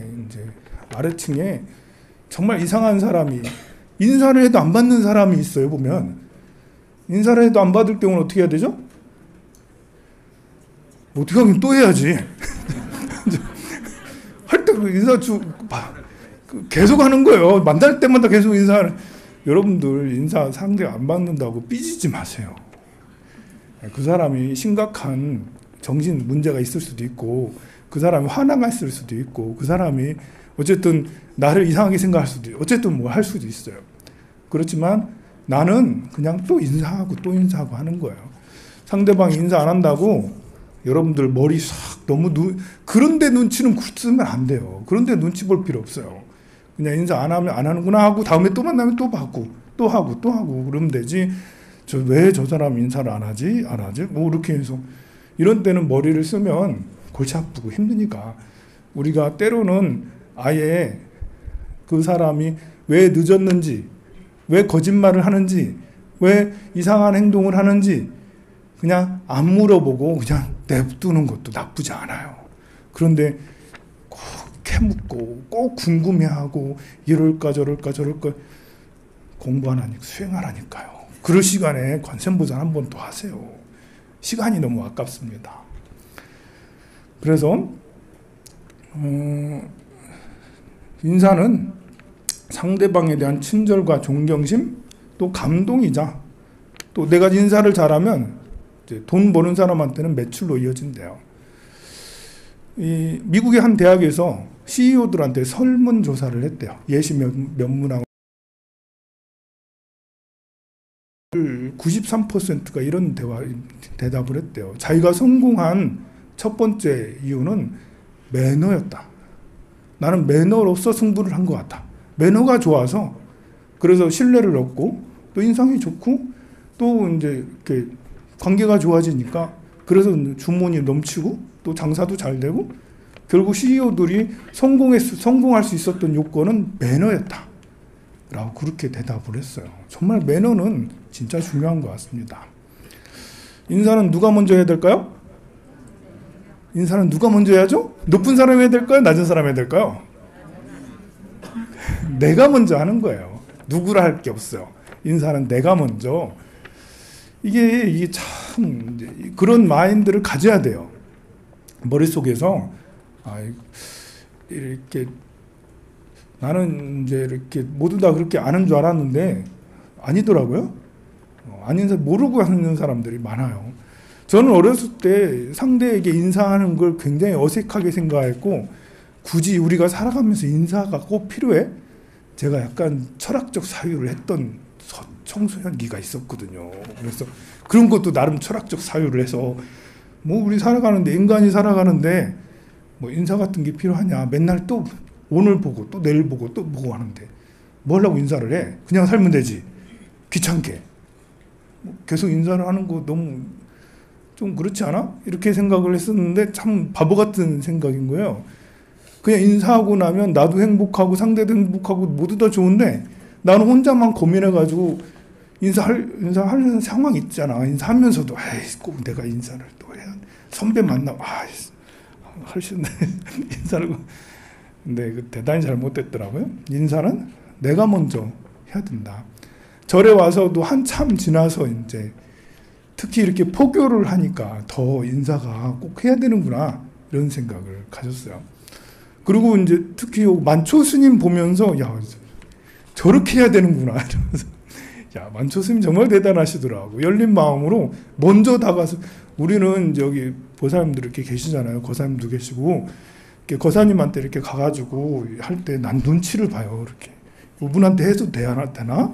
보살님한테 젊은 보살님한테 예쁜 보살님한테는 더 다가가기 힘들어. 사람들이 날 보고 뭘 할란가? 또 부자처럼 보이는 사람한테는 또 얘기를 하려면 더 힘들어.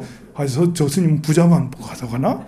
이런 생각들을 하는 거예요. 했어요. 그런 거를. 그런데 만초 스님은 그러지 않고 그냥 누구나 앞에 나타났으면 그냥 아무런 거리낌 없이 인사하고 얘기하고 뭐 떡도 주고 뭣도 주고 막 그렇게 하더라고요. 정말 대단하시다. 우리 승가에서 보기 드문 귀재다. 우리 절의 스님들은 다 눈치 보면서 살거든. 근데 만초 스님은 그렇지 않으시고 편안하게 누구라도 똑같이 그렇게 대하는 걸 보고 나도 저렇게 해야겠구나 이런 생각들을 했습니다. 인사할 때는 눈을 보고 해야 되겠죠. 상대의 눈을 이렇게 보면서 마주치면서 인사를 해야 됩니다. 그리고 밝고 당당하게 호칭을 불러주면 더 좋고요.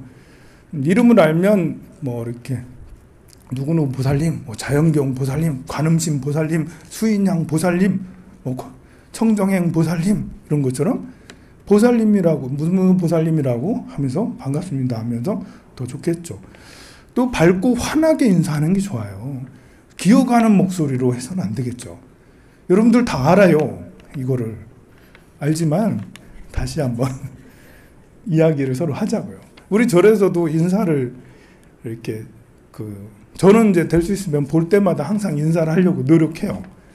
그런데 인사를 이렇게 서로 여러분들을 가만히 살펴보면 잘 안 되시는 분들이 의외로 상당히 많습니다. 오늘부터는 그냥 서로 만나면 인사하고 다시 또 아침에 봤다가 또 2시간 지나면 또 마주치면 또 인사하고 저녁에 마주치면 또 인사하고 마주칠 때마다 또 인사하고 괜찮아요. 괜찮습니다. 그래서 서로 만나면 이제 인사를 하는 그런 관계가 되면 좋겠네요. 인사 안 받아줄까 고민하지 말라. 때와 장소에 맞게 인사를 당연히 해야 되겠죠. 상갓집에서는 상갓집에 맞게, 화장실에는 화장실에 맞게 해야 되는데 화장실에 너무 밝게 할 필요는 없겠죠. 이렇게 그럼 참 난감합니다. 그러면 긍정적인 코멘트까지 하면 더 좋겠습니다. 훨씬 더 낫죠. 이렇게 서로의 관계가 매우 좋아져요. 그러면 센스라고 하죠. 센스 있는 사람들은 코멘트 안 듣고, 저는 이제 반가워요, 안녕하세요 이거밖에 할 줄 몰라요. 제 뇌가 약간 고정돼 있기 때문에 이렇게 센스가 약간 없어요. 근데 해야 된다는 건 알아. 좀 센스 있게 뭐 머리가 어떻고 화장이 어떻고 뭐 용모가 어떻고 뭐 눈이 호수같이 깊다느니 뭐 이제 뭐 이런 말들도 같이 해야 되는데 이거 참 안 되더라고요. 그런데 여러분들은 꼭 하시기 바랍니다. 저한테는 스님 강의 너무 잘 들었어요 이러면 저는 너무 좋습니다. 정말 감명 깊은 강의였어요 이러면 정말 좋아하는데 그 거짓말인 줄 알아요. 왜냐하면 유튜브 보면 조회수가 별로 없어. 이거 올리거든요. 그럼 저는 이 정도 강의면 10만 명 듣겠다 하는데 10명 듣고 막 그래서 실력이 없는 거 알거든요.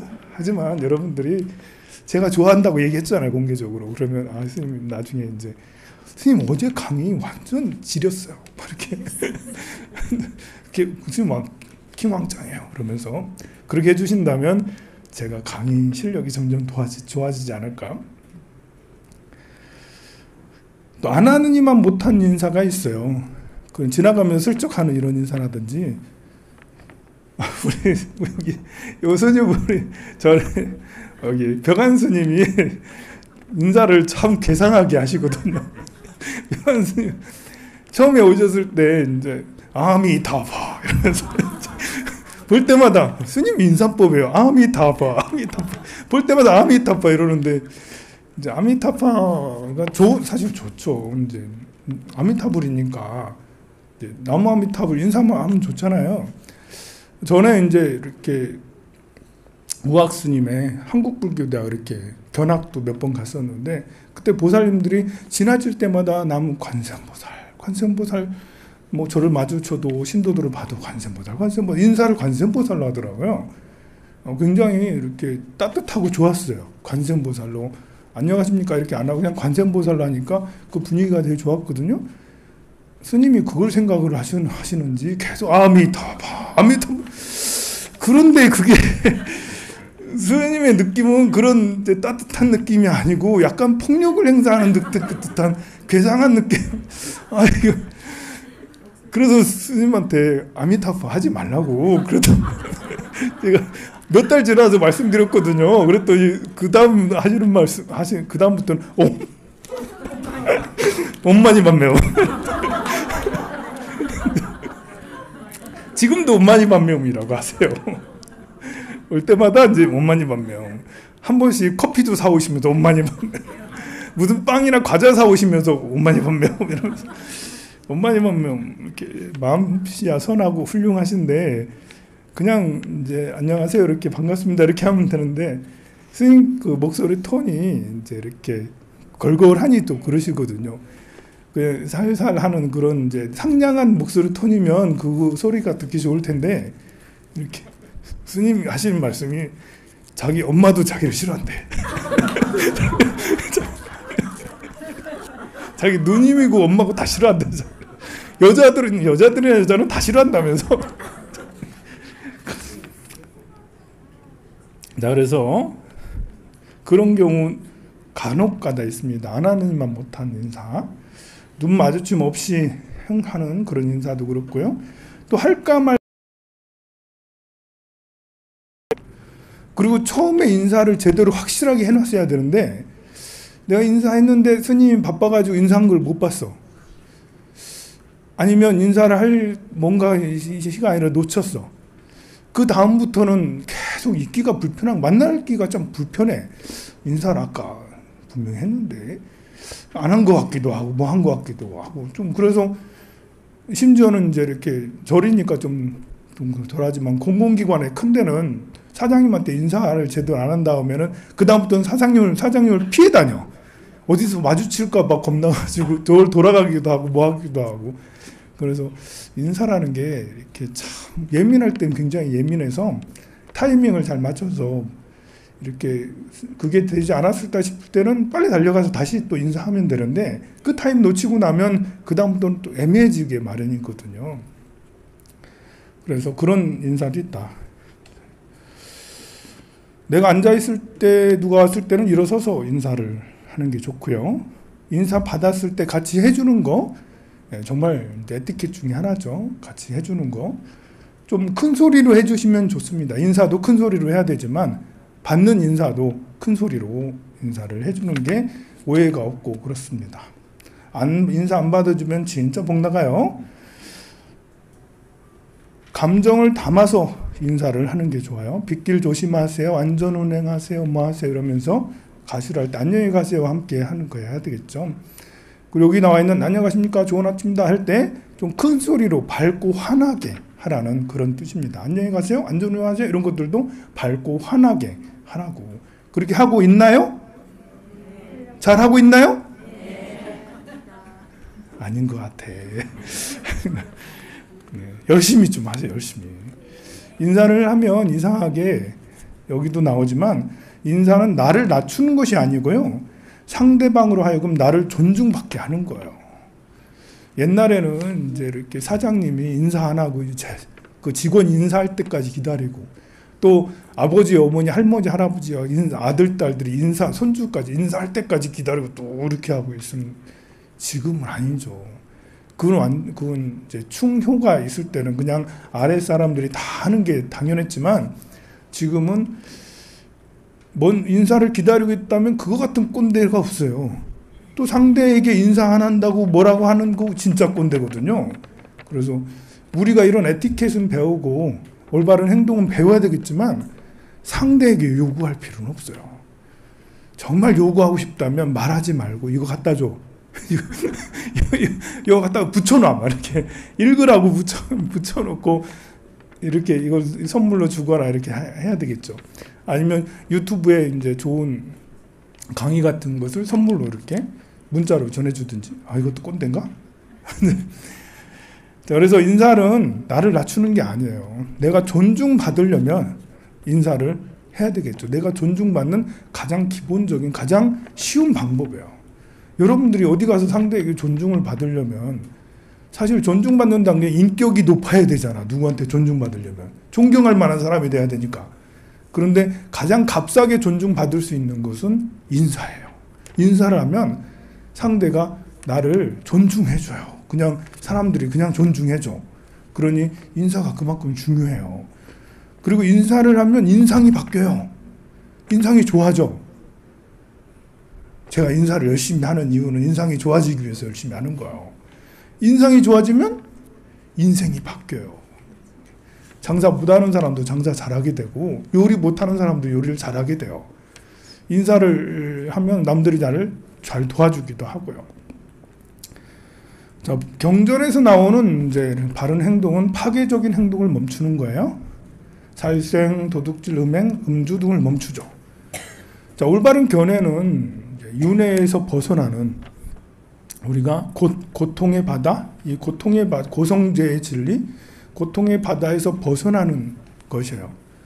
그런데 고통의 바다에 계속 뛰어들게 되는 것은 살생이죠. 상대방을 상해하거나 생명을 죽이면 다시 윤회를 거듭할 수밖에 없어요. 고통이 굴레가 끝이 없어요. 원결 때문에. 내가 거짓말해서 상대가, 여러분들이 화가 나면 여러분들이 저에게 원수를 또 갚는다고요. 제가 때려서 뭘 하면 여기서 여러분들이 원수를 갚아요. 그러니 이 끝없는 윤회의 고리가 끊어지질 않아. 그러면 올바른 행동이라는 것은 폭력을 그치는 거죠. 상해를 그치는 거예요. 말로 하든 행동을 하든 몽둥이도 집에 놓지 않는 거예요. 칼도 놓지 않는 거고 살생의 도구를 집에 두지 않는 거죠. 그러니 미국에서 저렇게 이제 이렇게 총기는 절대 집에 둬서도 안 되겠죠. 그리고 칼도 둬서는 안 되는데 칼 없으면 요리를 또 못하니까. 그래서 요리하는 칼 말고는 그 옛날에 이렇게 칼 수집하는 걸 좋아하는 스님이 있었어요. 스님이 무슨 칼 수집하는 걸 좋아해. 그러다 나중에 찌른다니까요. 칼 수집하는 걸 좋아하다 보면 진짜 그래요, 보면. 그래서 음행도 역시 마찬가지입니다. 남녀 간의 이제 정사도 역시 마찬가지로 윤회로 계속하게 하는 그런 굴레가 되죠. 우리가 마음이 평온할 때, 차분할 때, 흥분하지 않았을 때, 오해가 없을 때, 이런 때 올바른 행동으로 이어지기가 쉬워요. 다른 말로 하면 화가 나거나 흥분할 때, 오해할 때는 삿된 행동을 하게 됩니다. 화를 내요. 짜증을 내고 상대방에게 폭력을 행하게 돼요. 그래서 화났을 때는 말하지 말자. 말을 최소한으로 줄이자. 차라리 무뚝뚝하게 있는 게 차라리 낫다. 물론 이제 서로 대화로 풀어야 될 때는 물론 이제 대화로 계속해서 서로 간의 오해는 풀어야 되겠지만 이제 그 마음이 그만큼 넓지 않은 사람은 금방이라도 무슨 이제 폭력이 일어날 것 같으면 가만히 계세요. 가만히 그냥 참고 있다가 나중에 화가 가셔지고 나서 이야기하는 게 좋습니다. 잔소리도 마찬가지예요.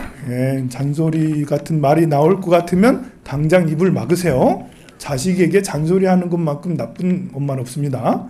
절대 하지 마세요. 또 가깝고 편한 상태일수록 무례해지기가 쉬워요. 이건 정말 이제 우리가 이렇게 윤회로 계속 뛰어들 수밖에 없는 게 이거 어리석어서 그렇다. 스님한테 잘해줘봐야 별로 좋은 거 없어요. 그냥 절에 와서 이제 나쁘지 않은 정도, 좋은 정도거든요. 근데 같이 사는 사람하고 사이가 껄끄러우면 이건 지옥을 경험하게 돼요. 이게 같이 사는 밖에 나와서 이렇게 스님하고 싸우고 집에 들어가면 얼마나 기분 나쁘겠어요. 그러면 기분 나쁜 상태로 집에 들어가면 집에서 화풀이를 누구한테요? 신랑한테요? 자기 배우자한테 화풀이를 하면 또 다른 지옥이 기다리고 있다. 며칠 동안 대화가 단절되고 뭐 나중에 도장 찍다 이런 말도 하고 막 그러죠. 자식에게 화풀이를 하면 역시 마찬가지예요. 20, 30대 엄마들이 스트레스를 너무 받다 보니까 이제 육아 스트레스를 받다 보니까 또 다른 스트레스로 인해서 아직 아이들이 어리잖아요. 3살, 5살, 6살 이러니까 아이들에게 폭행을 한다든지 함부로 대한다든지 스트레스를 그쪽으로 가게 해요. 그러면 그 아이들은 성장해서 어떤 사람이 되겠어요. 다시 도로 갚아. 도로 갚아. 엄마 그렇게 힘들어. 정말 가까운 사람에게 더 예의를 지켜야 된다. 그게 진짜 잘 안 됩니다, 여러분들. 절친에게 예의를 진짜 갖춰야 되는데 절친에게 이상하게 더 화를 내요. 더 화를 내. 이상해. 왜 그런 걸까 도대체? 차라리 모르는 사람에게 화를 내면 차라리 괜찮아. 그 안 보면 되니까. 근데 가까운 늘 봐야 되는 사람에게 화를 내는 건 야, 이거 왜 이러는 거지? 우리 저도 자주 그래서 그러니까 여러분들 스님도 그럴 정도면 여러분들은 어떻게 했어요? 제발 가까운 사람일수록 더 존중해주고 화를 내지 말자. 예의를 반드시 지키자. 또 약속을 반드시 지키는 거, 이런 것이 올바른 행동입니다. 약속을 못 지켰을 때는 정중하게 알아듣게 사과를 해야 되겠죠. 무조건 사과해야 돼요. 설사 스님이 불러가지고 스님하고 인생 얘기하다 보니까 진짜 중요한 얘기라서 늦었다라고 이렇게 그런 일이 있어도, 아니면 병원에 우리 아들 때문에 병원 갔다 와서 늦었다 이렇게 하더라도 일단 상대방 그런 거 모르잖아요. 상대방에게 먼저 정중하게 진짜 미안하다, 당신의 시간을 내가 이렇게 뺏었다 라면서 미안해하고, 그리고 나서 사정을 설명을 하는데, 그것도 당당하게 설명하는 게 아니죠. 자기가 뭐라도 되는 듯이 당당하게 해서는 안 되고 죄송하다고 하면서 해야 되겠죠. 그게 우리가 다 아는 이야기예요. 다 알지만 또 한 번 얘기를 합니다. 또 어르신들한테 문안 전화하고, 또 기억해야 될 분들한테 문안 전화 꼭 드리고 자주 하세요. 그리고 남 탓하지 않는, 남 탓이 계속 입에 달고 하시는 분들이 있어요. 그래서 남 탓하지 말고 자녀와 부하 직원에게 경청을 하자. 내가 생각하는 말을 전달은 여러분들이 급하게 바바바박 잘해요. 근데 여러분들의 자녀의 말을 5살이든 10살이든 20살이든 30살이든 자녀의 말을 끝까지, 중간에 이제 이렇게 이야기 내 생각 말하지 말고 끝까지 또 듣고 해주고 있냐, 해줬냐. 근데 여러분들은 자녀들한테 자녀들이 말하면 몇 마디 듣다가 바로 여러분들 생각을 계속 이야기를 하잖아요. 그러니 소통이 될 수가 없어요. 그래서 경청하는 방법도 잘 익혀야 된다. 경청하려고 하는 것도 행동이잖아요. 대화법이기도 해도 행동입니다. 잘 들으려고 노력을 해야 되겠죠. 어떤 사람은 듣는 걸 못하는 사람들이 있어요. 강의도 못 듣고 듣는 것이 안 되는 사람이 있는데요. 사실 심각한 건 아니지만 약간 정신적 문제예요. 그것도 내가 치유가 필요하구나 하면서 올바른 선정을 가져야지, 말씀을 들어야지, 아들의 말을 들어야지, 딸의 말을 들어야지, 끝까지 들어야지. 그리고 다 듣고 나서도 참견하지 않는 게 또 중요해요. 참견 안 해도 될 것들이 많이 있어요. 듣고 나서 이렇게 위로의 말이나 아니면 힘이 되는 말이나, 네가 그런 마음을 가졌구나, 그렇게 생각을 했구나, 이렇게 하지. 거기에다가 조언 같은 거 안 하는 게 좋을 수 있습니다. 조언을 할 정도면 관계가 매우 돈독하다는 거예요. 서로의 마음을 주고받는 거잖아요. 아니면 이제 저처럼 이렇게 스님과 이런 관계면 제가 조언할 수 있겠지만, 부모 자식이 조언할 수 있다라는 거는 많은 유대 관계를 가졌다라는 거예요. 그렇지만 그러려면 더 많은 것이 필요하겠죠. 많이 잘 들어줘야지 나도 적절한 시기에 잘 조언을 해줄 수가 있습니다.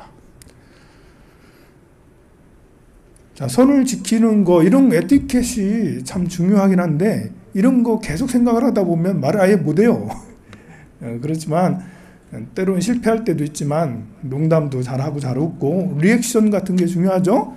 인사를 밝게 하는 사람은 리액션도 아주 잘할 수 있어요. 그래서 인사를 밝게 하라는 거예요. 인사를 밝게 하다 보면 그러면 마음이 열려요. 그래서 언어력도 좋아지고 이해력도 굉장히 좋아져요. 긍정적이 되거든요. 그래서 리액션도 매우 잘할 수 있죠. 그리고 에티켓과 매너를 꼭 배워야 됩니다. 아까 말한 대로 기업인들이 성공하는 첫 번째 이유를 매너로 꼽았기 때문에, 매너와 에티켓은 뭐가 다르냐면, 에티켓은 기본적으로 그냥 우리가 지켜야 될 수칙 같은 거예요. 이렇게 화장실에서 에티켓, 뭐 이렇게 차차에서 에티켓. 근데 매너라는 것은 상대방에게 감동을 주는 거죠. 조금 더 이렇게 해서 마음을 담아서 어떤 말과 행동들을 하는 것을 매너라고 할 수가 있어요. 그 매너 있는 사람, 에티켓 있는 사람은 기본이 돼 있는 거고, 매너 있는 사람은 사람을 감동시켜주는 사람이라 할 수 있습니다. 절에 오면 절에 에티켓이 있죠. 그래서 불교대학 같은 걸 다니면 에티켓 이런 것들을 배우게 됩니다. 또 요즘에는 반려동물을 많이 데리고 다니는데, 반려동물을 키우고 있다면 반려동물에 대한 에티켓을 반드시 숙지하고 있어야 되겠죠. 그걸 숙지 안 한 상태에서 반려동물을 데리고 다니다가는 경찰서 갈 수도 있습니다. 그 다음에 화장실 에티켓 잘 알지만 그래도 다시 한번 찾아보는 것도 필요하죠. 그리고 공원이나 골프장 다니는 사람들은 골프장 에티켓을 잘 알고 있어야 되겠죠. 그리고 이제 명함을 받으면 바로 주머니에다 넣고 이러는 게 아니라 명함을 받으면 거기 이렇게 보고 얼굴 보고 다시 보고 어느 누구시네요 라고 확인을 하고 옆에다 명함을 옆에다 두거나 잘 간직해야 되겠습니다. 그리고 악수하는 에티켓도 여러분들이 잘 알고 있죠. 본래 이제 인사라는 게 이제 본래는 레이디 퍼스트 이러잖아요. 여자들 먼저 문 열어주고 들어가고 이렇게 하는 게 사실 매너 중에 하나잖아요. 여자들은 그런 거에 감동한 다음에 문 탁 열어줘서 이렇게 가게 하고 끝까지 딱 있다가 또 이렇게 하고 이렇게 그렇게 배려를 조금만이라도 이렇게 하면 거기에 이렇게 뿅 간다고 그러더라고요. 제가 공부하면서 들었어요. 여자들이 감동하는 탑 중에 하나더라고요. 그런데 사실 먼저 레이디 포스트라는 건 본래 옛날 전쟁 시절에 귀족들이 자기가 문 열고 나가면 칼 맞으니까 먼저 안전한지 불안전한지 여자 먼저 보내보고 이렇게 했다라고 그러죠. 그리고 이렇게 악수하는 것도 손에 무기가 없다는 것을 보여주기 위해서 악수하는 거고, 손 흔드는 것도 마찬가지예요. 저 아무것도 없어요. 예, 총 없습니다, 여러분. 그리고 모자를 벗는 것도 옛날엔 투구를 벗는 거잖아요. 그래서 나는 너랑 싸울 마음이 없다라는 것을 알려주는 그런 거라고 그러죠. 그런 거에서 이제 인사가 발전돼서 그런 문화가 되고 그렇습니다. 그 다음에 SNS 에티켓 정말 많이 중요합니다. 여러분들은 다 잘 알아요. 아니, 모를 수도 있겠네. SNS 보기만 하지 좋아요도 안 누르고 댓글도 안 달고 댓글을 달아야지 에티켓을 알지. 예, 좋아요, 구독, 알람, 댓글까지 딱 이렇게 잘 써주면 그러면 아주 훌륭하십니다. 구체적으로 댓글을 쓰더라도 감사합니다 이러면 댓글 보면 일짝 딱 돼 있거든요. 기대하고 딱 클릭하거든요. 감사합니다 이러면 이러면서 거기에 좀 풍부하게 댓글을 달아주면 너무 행복하고 좋습니다. 저만 그러겠습니까? 요즘에 인스타에 페이스북에 다들 SNS 중독된 여러분들 자녀들도 여러분들 친구들도 SNS 중독된 분들이 있어요. 그런 분들한테는 정말 한 줄, 두 줄짜리 글을 쫙 써서 댓글을 달아주면 미칩니다. 정말 좋아합니다. 돈 안 들이고 상대의 감동 줄 수 있는 에티켓을 여러분들 잘 익히시기 바랍니다. 물론 이제 악담을 하거나 SNS상에서 안 보인다고 그러면 나중에 고발당하게 됩니다. 수영장에 다니는 사람들은 수영장 에티켓을 꼭 배워야 되겠고요. 목욕탕 에티켓도 있다면서요.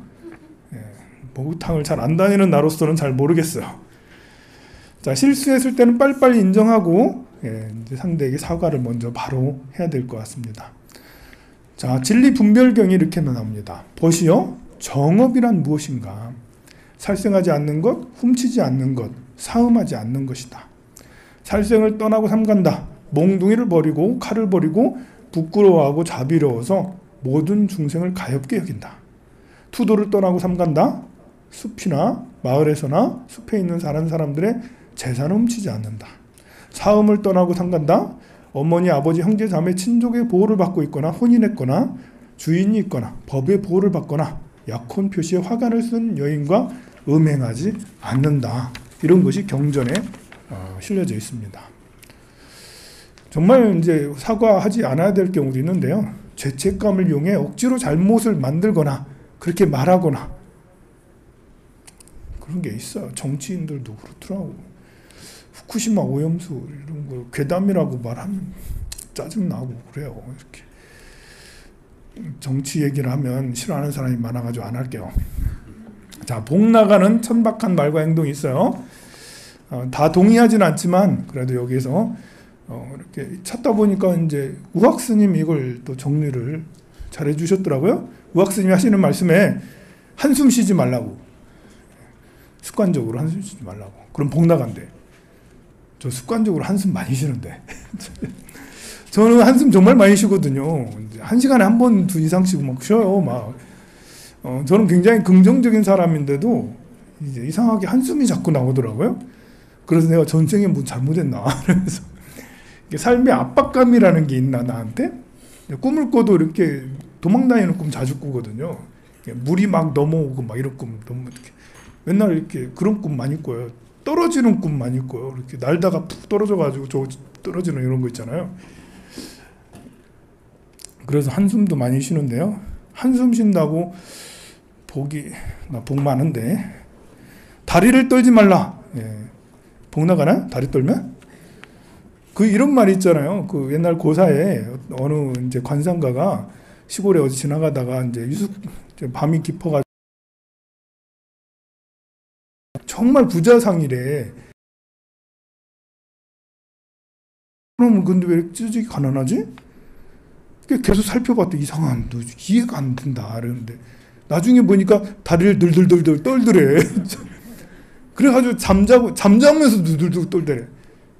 보다 못해가지고 도끼 갖고 와서 때렸다는 거 아니에요. 그리고 도망갔어. 그리고 이제 그렇게 하고 나서 가버렸대요. 그리고 나서 몇 년 후에 다시 돌아와서 보니까 정말 대궐 같은 기와집에 거기서 살고 있대. 그러니까 부자가 됐다라는 거죠.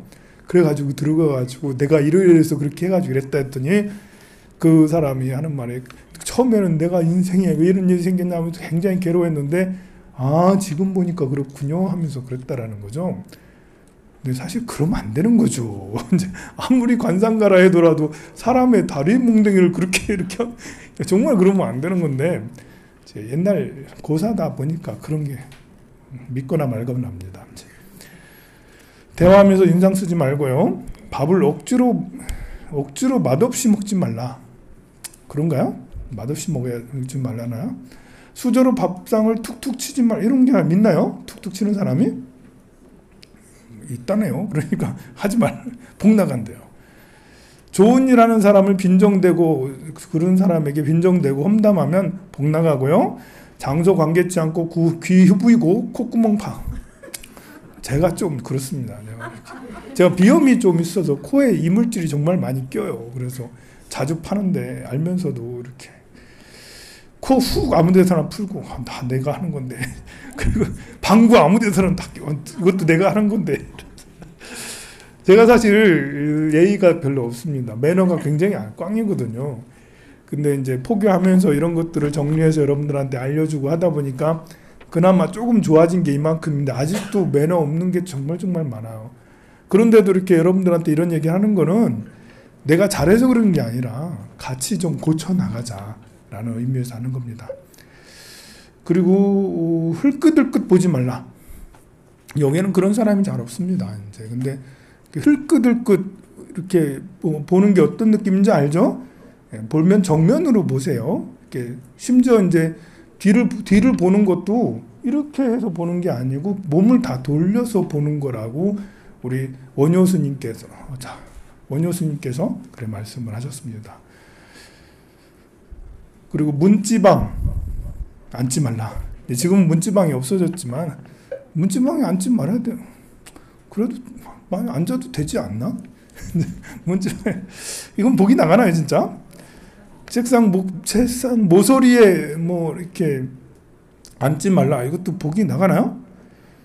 좀 위험해서 그런 거 아닌가? 어쨌든 그러지 말라는 게 옛날부터 있었습니다. 숟가락을 밖으로 긁지 말라. 또 혀를 차며 말하지 말라. 이러면서 하지 말라. 쩝쩝거리고 먹지 말라. 내가 쩝쩝거리고 먹는데 아니 맛있게 먹으라며 그럼 쩝쩝거리면서 먹어야 되지 않나? 내 팔자야 하며 소리하지 말라. 내 팔자다. 내 팔자요. 내가 부스럽지 않고도 이런 거 하지 말자. 이제 부정적인 말도 하지 말고요. 그리고 어른 앞에서 거만 떨지 말고 말대꾸 따박따박 하지 말라. 말대꾸 따박따박 해도 괜찮지 않나요? 안 하는 것보단 낫지 않나? 나중에 안 하잖아. 안 하는 것보단 따박따박 할 때가 그래도 아직까지는 괜찮은 거예요. 그래서 따박따박 성격에 따라서 따박따박 하는 사람이 있고 순종적인 사람도 있어요. 그런데 아직까지 세상은 순종적인 사람이 직업을 갖기 좋고 급여를 더 많이 받긴 합니다. 요즘 아직까지는. 근데 따박따박 하는 사람은 아직까지 세상에 살면서 고생이 많아요. 또 복이 되는 기도 수행을 가르쳐줘도 비아냥되며 안 한다. 곤충이나 민물을 함부로 죽이지 말라. 계속 F킬러 갖고 다니면서 막 이렇게 하지 말고요. 그리고 예불하는 사람을 보고 비웃으면 복 나가고요. 촛불을 입으로 불어서 끄지 말라. 촛불은 손으로 끄거나 기구를 통해서 이제 끄는 거고요. 양치를 할 때 방부터 시작해서 양치, 집에서는 그렇게 해도 되는데 공공장소에서는 양치를 회사에서라든지 여러분들이 여행 갔을 때라든지 어디라든지 있을 때 양치는 정해진 장소에서 세면대 안에서 거기서만 양치해야지 돌아다니면서 양치하는 이런 것들은 굉장히 어긋나는 그런 행동입니다. 에티켓에 맞지 않죠. 절하는 사람을 보고 뚱뚱하다느니 야하다느니 그러지 말라. 염주나 경전을 던지지 말고요. 음식 맛에 불평 말고 부처님 상호를 못났다 하지 말라. 이렇게 제가 저기 마곡사에 갔는데 산신각이 되게 좋다고 해서 산신각 힘들어도 낑데 올라갔거든요. 들어가자마자 상호가 좀 원래 산신각의 산신상호는 신령스러워야 되는데 거기 산신각 왜 이렇게 욕심 많아 보이고 이렇게 뭔가 정말 좀 그렇더라 이제. 그래서 그렇게 얘기를 하니까 옆에 있는 거사가 보더니 어느 시대 어느 거사가 그린 것 같다라고 그러더라고요. 그러지 말라고요. 예. 절에서 소랑 피우지 말고요. 불쌍한 사람을 괄시하지 말고 권력 있다 아랫사람을 괄시하지 말고 남의 흉을 보지 마세요. 남 이렇게 뒷담화가 정말 재밌잖아요. 그죠? 들으면 또 궁금해. 뒷담화가 그렇게 궁금해. 그 사람 스님이 누굴 만났더라 뭘 했다더라 이렇게. 그래서 어쨌는데 또 궁금하잖아요. 그러지 말자고요. 남의 이야기를 하는 즉시 내 앞에서 누구 얘기는 하지 말라고 얘기를 해주는 게 더 좋습니다. 여러분들이. 저는 좋은 얘기만 듣고 싶어요. 또 그런 얘기 듣고 싶지 않습니다. 뭐 조계종의 비사를 그런 거 말고 저는 수행하는 얘기를 듣고 스님 제가 이렇게 이상한 얘기를 자꾸 강의하고 그러면 스님 수행하는 얘기 해주세요. 이렇게 하세요. 괜히 그 자승 스님의 뒷이야기 이런 것들을 자꾸 얘기하고 그렇게 하지 말라고. 여러분들도 친구나 누구 있을 때 이제 그 뒷이야기라든지 뭐 이런 이야기들은 대체로 얘기하지 말라고 하는 것도 그 에티켓 중에 매너 중에 하나라고 할 수가 있습니다. 그리고 이제 어떤 것을 지적해 줄 때는 정말 지적해서는 안 되지만 뭐 이런 걸 준다든지 아니면 조용하게 개인적으로 불러서 짚어 내려갔어요. 부끄럽겠지만 짚어 내려갔어요. 뭐 이렇게 어디 묻었어요. 뭐가 이제 옷이 어디 찢어졌어요. 어디가 문제가 있어요. 이런 것들은 상대방이 기분 나쁘지 않고